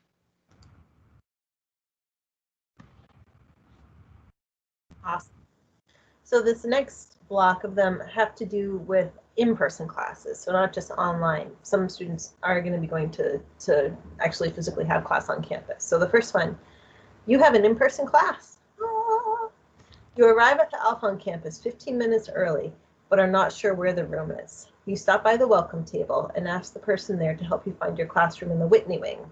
The person informs you that the Whitney wing is on the main campus in Fairfield, 15 minutes away. What do you do? Da, da, da. So basically you're on the wrong campus, and we do have welcome tables that will be on both campuses. I think the one on the Alphon campus is going to be in the Sustainable Agriculture Building, and the one on the Fairfield, did I say that right? Alphon is Sustainable Agriculture Building, which if you haven't been there is the one with the big green roof.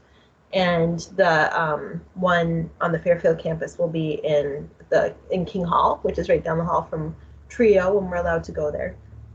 So you can, and that's designed for you to be able to stop by and just ask questions like, where is my class? So you go to the welcome table and they're like, oh man, you're on the wrong campus. You got to get to the other one. What would you do?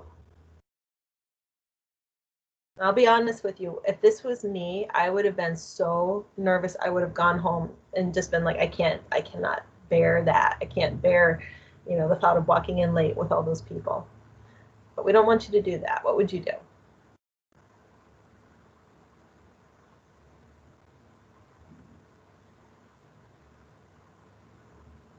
What do you think?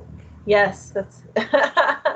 I'm looking at Tabitha's gift that she put in with the clock and Alice. Sarah Green says, email your teacher and then tell them what happened. That's a good idea. So Sarah, are you thinking like you would just sort of just chalk it up to being a loss and just go home and email your teacher?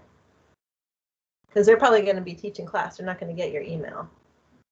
No, I would just like send an email. Like if she gets it, the teacher will get it and like just say, hey, I'm going to be a few minutes late. I was at the wrong campus.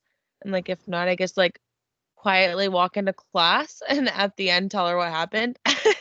Okay. Xander seems to be advocating for speeding to the next. I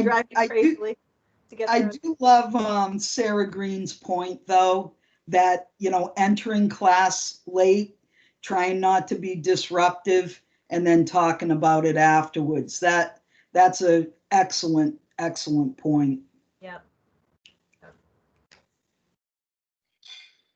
And especially during the first week or two of classes, instructors are a lot more forgiving and understanding of students coming in late. They know, you may not know where you're going and you're just learning how to navigate this. So don't feel like the instructor's gonna see you come in late and automatically have this, oh, well, this student's obviously a slacker, kind of thing. They know this happens. I know in Trio, when we do our class, we say, do everything you can to get there on time, but we'd much rather have you be there for part of the class than none of the class. And I think in general, instructors are like that because, if you think about the options, it would be then you emailing them and being like, what did I miss? Which is like more work for them. They'd much rather have you just come and not have to do that, honestly, if you think about it, just from a purely practical time standpoint. Oh, is that Stuart? Yes, even with the headphones on, you can hear him. Yeah.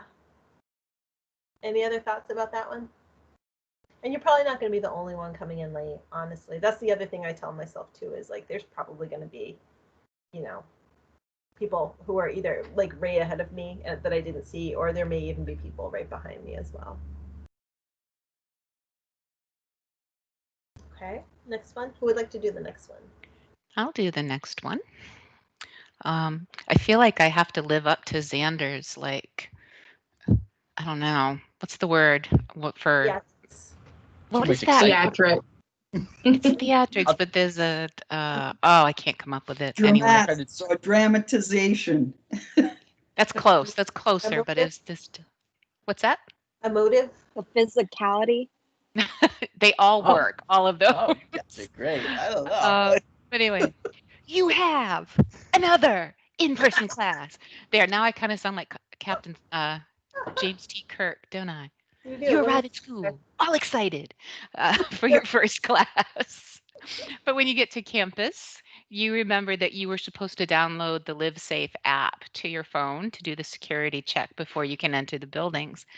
You're about to be late, and you won't have time to download it before class starts. What do you do? I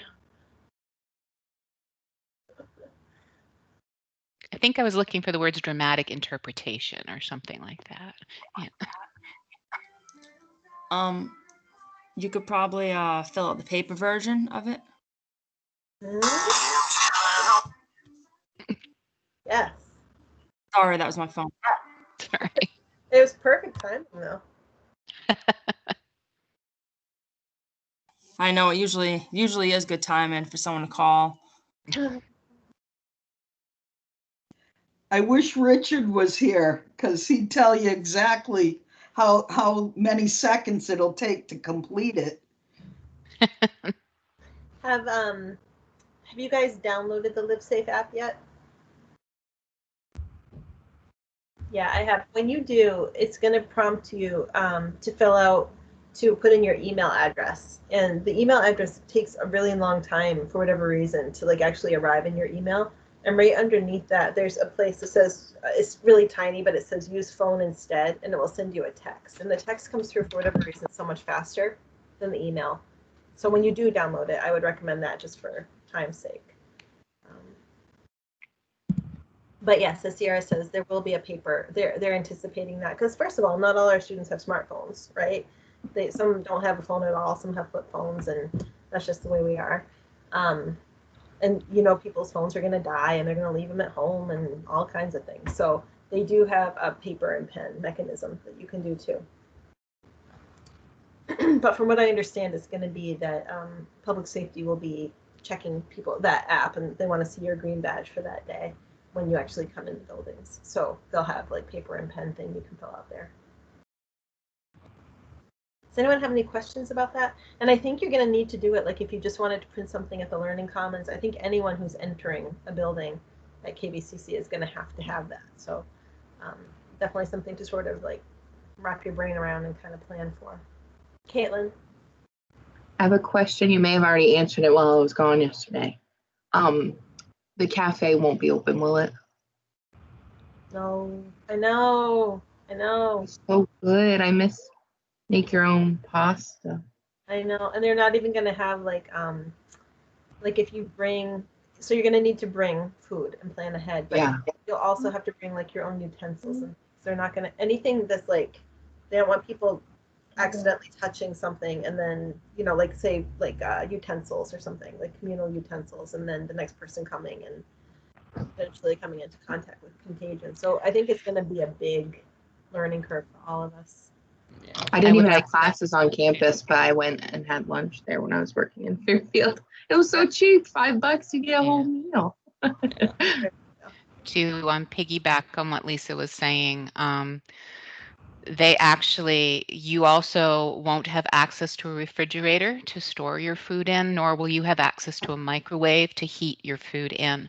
They're removing all of those from the areas where students can access them. So it's really going to be, you're going to have to bring your own food and bring it in a little cooler or something if it needs to be kept cold, and there won't be a place there for you to heat it up. So bring something that you can eat cold. And the food pantry will not be accessible for students who are used to accessing the pantry to grab something for lunch. That won't be an option either. So be prepared with food. I haven't heard anything about the vending machines. Do you guys know how that's going to go? Because I would think it's the same principle, like touching.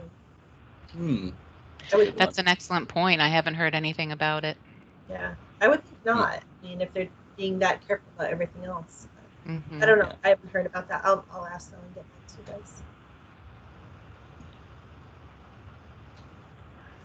Any other questions about the LiveSafe app? Caitlin, is your hand just up from before? Okay. Excuse me. Who would like to do the next one? Jordan? Oh, no, here we go. You have yet another in-person class. You remember to do the LiveSafe check-in, but when you get to campus, you realize you forgot your beautiful new trio mask. You are maskless. What do you do?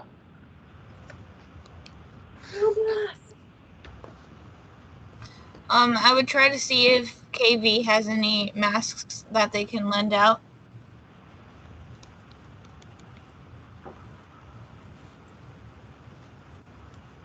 Yeah. I think, or like if I can stop at some place on the way to class. I keep backup masks in my car. I have like 5 in my purse that are just like congregating there, and then I have some in my car too. So that might be something to think about. And then I think they're going to have paper masks at the door for people who forget. But it will be, you do have to wear your mask on campus.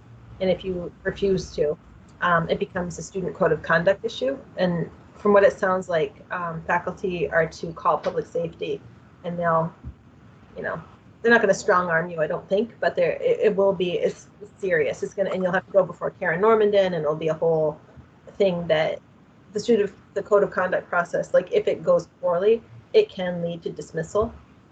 So they are taking it real seriously. Anything else I should add about that, guys? We're all hearing different things at different meetings, so I don't want to assume that I know all of the stuff, because I've been doing this for like the past week or so, and I have not been attending a lot of the updates and things. No, I think you're presenting it accurately, Lisa. I do. Yeah, and I'm sorry, I'm chewing an apple right now, but I've been working with security all through the summer as we do the food pantry. And Tanya told me that they will have masks that they can give people if they show up without a mask. Yep. Obviously, it's better if you have your own, but they will have them. Yeah, I think it's important to keep in mind that this is really about safety. It's not about flexing any kind of control. Kind of like before COVID, the whole having a parking sticker on your car. It wasn't about, they were, hot about trying to write you a parking ticket. They for the safety of the campus, they want to know who's on campus. So one of the ways of kind of keeping track of who's on campus is knowing, by virtue of the stickers, who's on campus. So, I mean, we're living in different times right now, and I'm grateful that we're able to operate. We just need to be mindful of what these new rules are. Yeah. Adhere to them. I think another example too is like hunting rifles. Like there's no rifles or anything on campus. So even if you were hunting season, you had your gun rack in your truck or whatever, like that's a big no-no. They don't want any of that stuff. Yeah. Yeah, they don't want weed on campus either. Yeah. Yeah. Even though it's legal. Yeah. It's not sticky. It's because it's still not legal on the federal level, and the institution receives federal dollars, so we can't condone that. Yeah. Even with a medical card. So. With the masks, the MCCS president had a really good analogy, and he was saying that we wouldn't let students into like the heavy machinery labs with open toe shoes. You have to wear steel toe shoes for boots because it's a safety issue, right? Like we can't have people walking around with broken toes because they got hurt in a lab. And he was saying it's the same principle for masks. It's not about personal liberties, it's safety, which I really appreciated that. The other thing I wanted to mention too, is coming down from a system level. It's not a KVCC. Like they're not making these choices. They're abiding by what the governor and the MCCS are telling them they have to do. But like the bandanas won't be okay. It needs to be a kind that fits under your chin, and also like the clear masks that they wear in hospitals. You can have that, but you need also a mask too. So it's not like that will take the place of it. The clear shield. And one of the thought processes of that is like as you're breathing, that's creating moisture, and eventually those droplets are going to start with a bandana or a face like that. You're going to have, So it's not. The gaiters aren't going to be permitted either. Yeah, which was surprising because those do fit securely, but. Yeah, well, what was interesting is I was watching the Today Show yesterday. Briefly, they had this reporter doing kind of the research on the spray, with wearing the different masks. And with the gaiter, it's actually worse because the droplets that go through the mesh end up multiplying, like breaking down, so that it's even like it's like 10 times more. So no gaiters. which I think a lot of folks have been turning to because they're a little more comfortable to wear. But I had thought about buying one, but I'm glad I watched the little snippet to learn about that. I think the CDC's been recommending all along the multiple layer cloth ones. Yeah, my sister's like big into the safety stuff because my dad and I were both high risk. So the rule of thumb for masks that we buy is if you can blow a candle out with it, then you have to throw it in the trash. Yeah, and that was part of the show. Was she was blowing out a candle or trying to with all of the different styles, and with the gator one, it was like blew the candle out immediately. Yeah, it's funny. My husband, he works at, like, he delivers food to restaurants. And so they gave him this mask and it's supposed to be like breathable and stuff. But then like he blew out the candle like right away. And I was like, it's not effective. Yeah.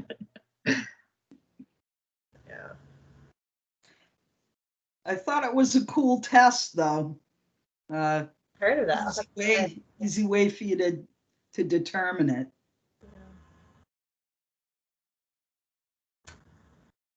So the next one, I think we can skip because we already kind of did that scenario. Basically, you finally arrive and you see people are already in the classroom and class is already in session. What do you do?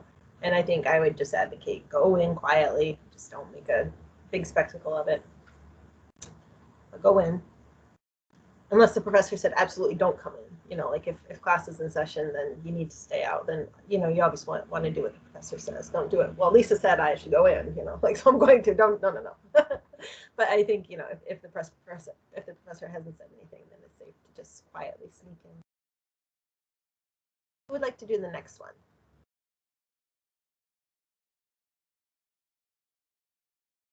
And I have to put this, I'm going to mute my thing because my vet is calling. My cat's getting neutered today, so I'll be back. Ooh. All right, I'll do the next one. So, you made it through your first day. Whew, feeling pretty good. You walk into your car and then you realize you got a parking ticket. You never got your parking permit. No. What do we do?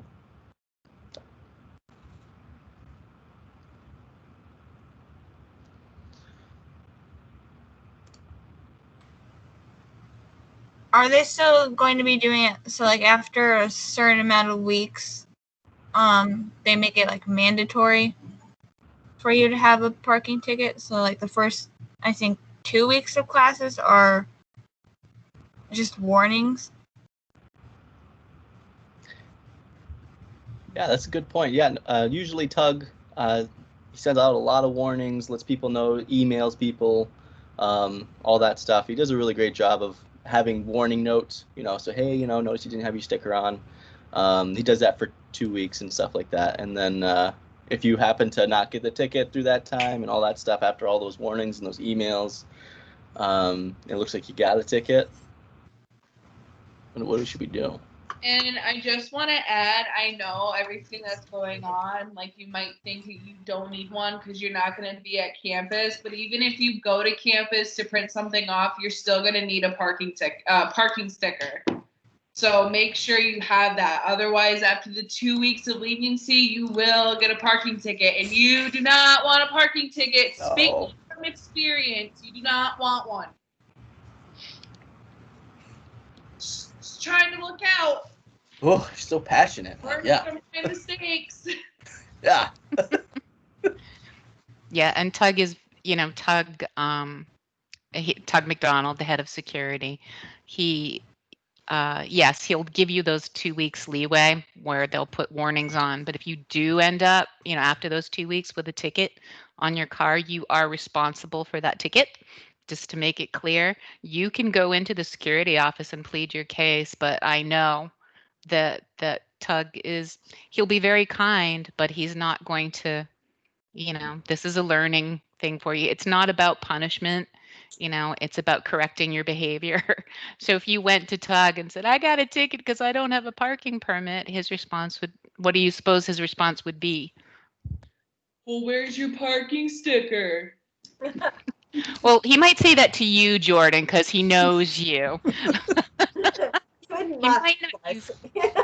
might not use quite that tone of voice with a student he doesn't know. Yeah. But yeah, he'd be saying, yeah, you need to get a parking sticker on there for sure. And then I see Amanda Ouellette wrote in the chat, log into your portal and register your vehicle. And that's exactly what Tug would tell you. He would say, go in the portal, register your vehicle, and then you'll get a parking sticker that you can put on your car. Absolutely. I hate disappointing Tug, just incidentally. I'm always disappointing him by different, I am, and I hate it. It's awful. It's like, but he doesn't make you, he's not like a yeller or a punisher. It's kind of like a disappointed parent who like, it's the worst. It is the worst. Here's the news. It's also what we're talking about, like the whole thing. Make sure you do the speed limit, even like when you come onto campus, because they watch you on the cameras. And if they know your car, they'll look for it. 'Cause that's happened to me too. Yep, they'll come over and give you a talking. Yeah, do the speed limit. And follow the arrows. Yes. Go the right way around the parking lot. That's one of my peeves that I see people do. I mean, there are times when I'll come in early in the morning. There are like 5 cars in this immense parking lot. Okay, then I might, slide in really quickly to the end of the parking lot and not follow the arrows. But seriously, when there are cars in that lot, it's really dangerous to be going against the flow of traffic. Get really hectic too. Yeah. In any of the parking lots. So please make sure you're following the directional arrows. If they catch you, they will probably give you a ticket. So,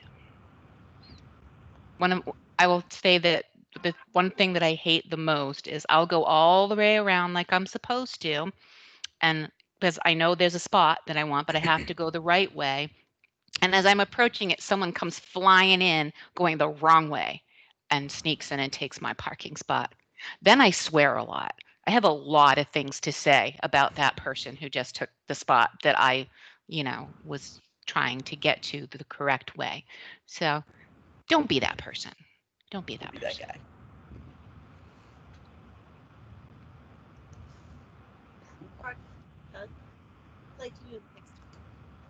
I'm sorry, I just saw Caitlin's. This isn't Walmart, people.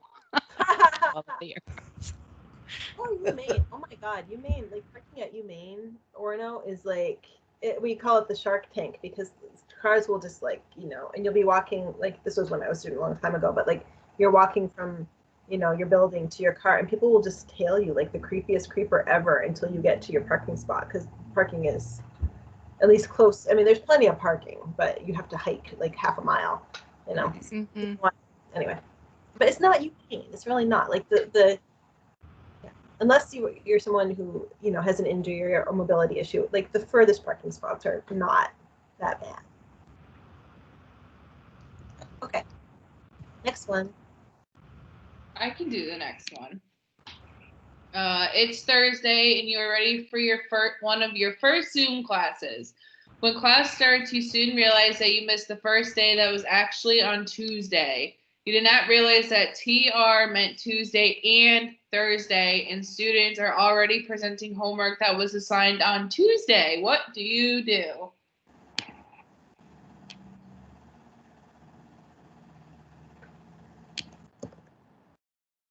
Cry. Sarah Green says cry.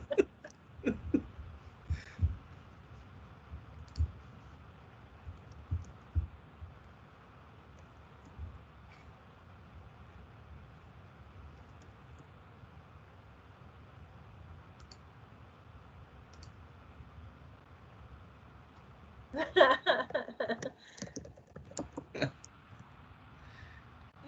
been through this before.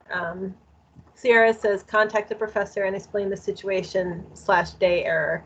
And again, they're gonna know. They're like right off the bat, they're gonna be flexible with you. It is confusing. It happens, and like no matter when we used to do the live tours, we would spend this whole a big chunk of time. T equals Tuesday, R equals Thursday, or yeah, T equals Tuesday, R equals Thursday, and people still forget, and it's just until you get used to it. Marie says, email the professor, see if they're understanding. And I bet they will be. I can't imagine anyone being like, you should have known. Okay, next one.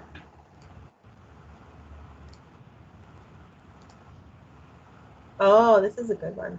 I'm just finishing chewing, but I can do it. Okay. All right. Let's see. Okay, you are all excited for your new adventures in college. Sorry, chewing and cat on my lap. I can't really emote well. You get to your classroom early and find a seat in the back, so you sneak in. All during class, there are other students that are not paying attention to the instructor. They're talking over her and being rude to other students. You're finding it hard to concentrate and hear what the teacher is saying. What do you do? Ooh, that's a good one.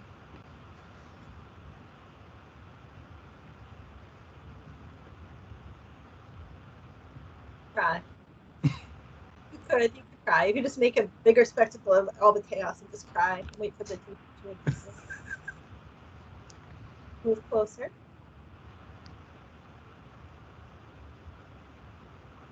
Jordan seems to be advocating for directly addressing it with the people and just saying, shh.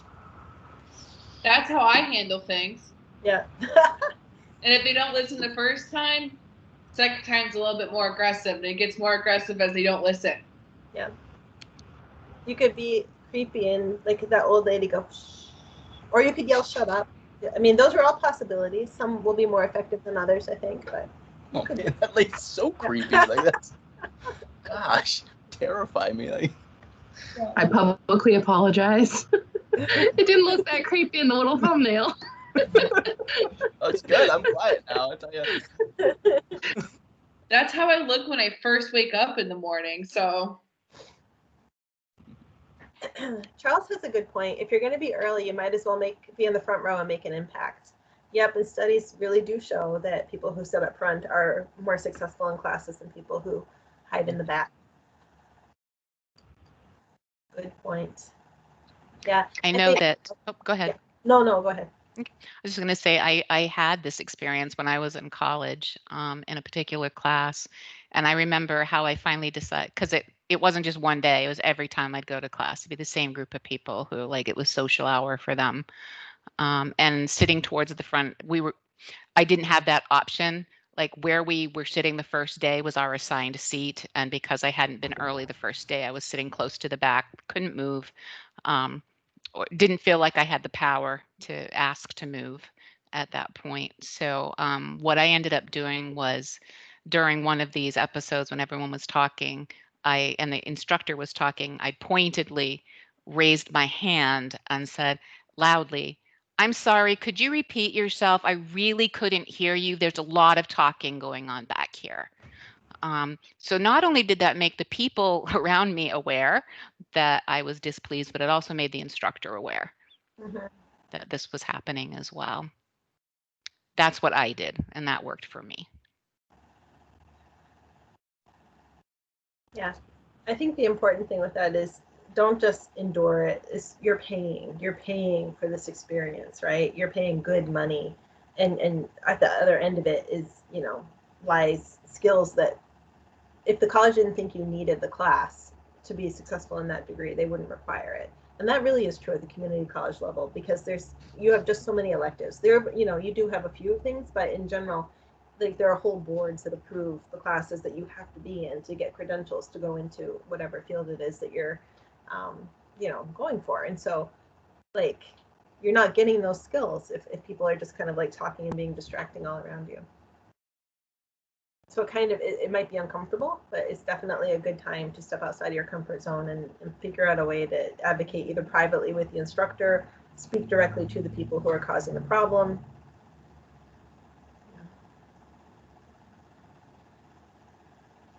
Okay. Any other thoughts about that one? Okay. Let's do the next one.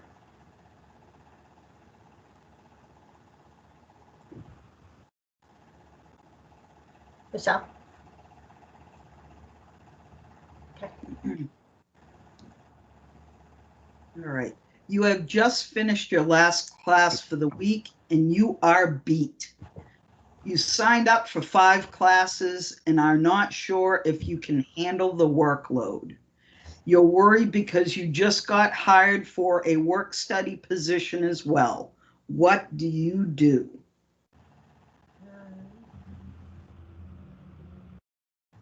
Feeling the overwhelm.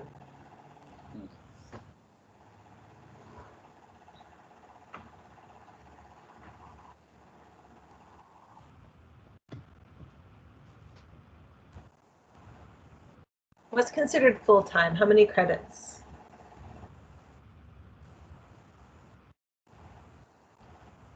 Does anyone know? 12. Yep. So if you're taking 5 classes, in general, if classes are, in general, they're 3 credits each, that would put you at 15 credits. So even if you were in a program where you had to be full-time, you could drop one of those and be at 12 credits, and you would still be considered full-time for financial aid purposes, or sometimes programs that are sponsoring you require you to be full-time. I'm ready to try to drop a class. Some of our programs there's a cluster of classes that are required in order for you to be in the program. So they all have to be taken in that semester. If you're finding, though, that it's overwhelming, talk to an advisor so that we can help explain what your options are. I've assisted a number of students in maybe stepping back and creating a 3-year plan instead of a 2-year plan. You know, kind of going back to my comment about product versus process. If you're so stressed out and overwhelmed that you're really not retaining or acquiring the skills required by trying to cram it in at 15, 16 credits a semester, it makes sense to try and parcel it out, and that's okay. They kind of create, it's like a salesperson, you know, they will put out the advising worksheet into a 2-year or 4-semester plan.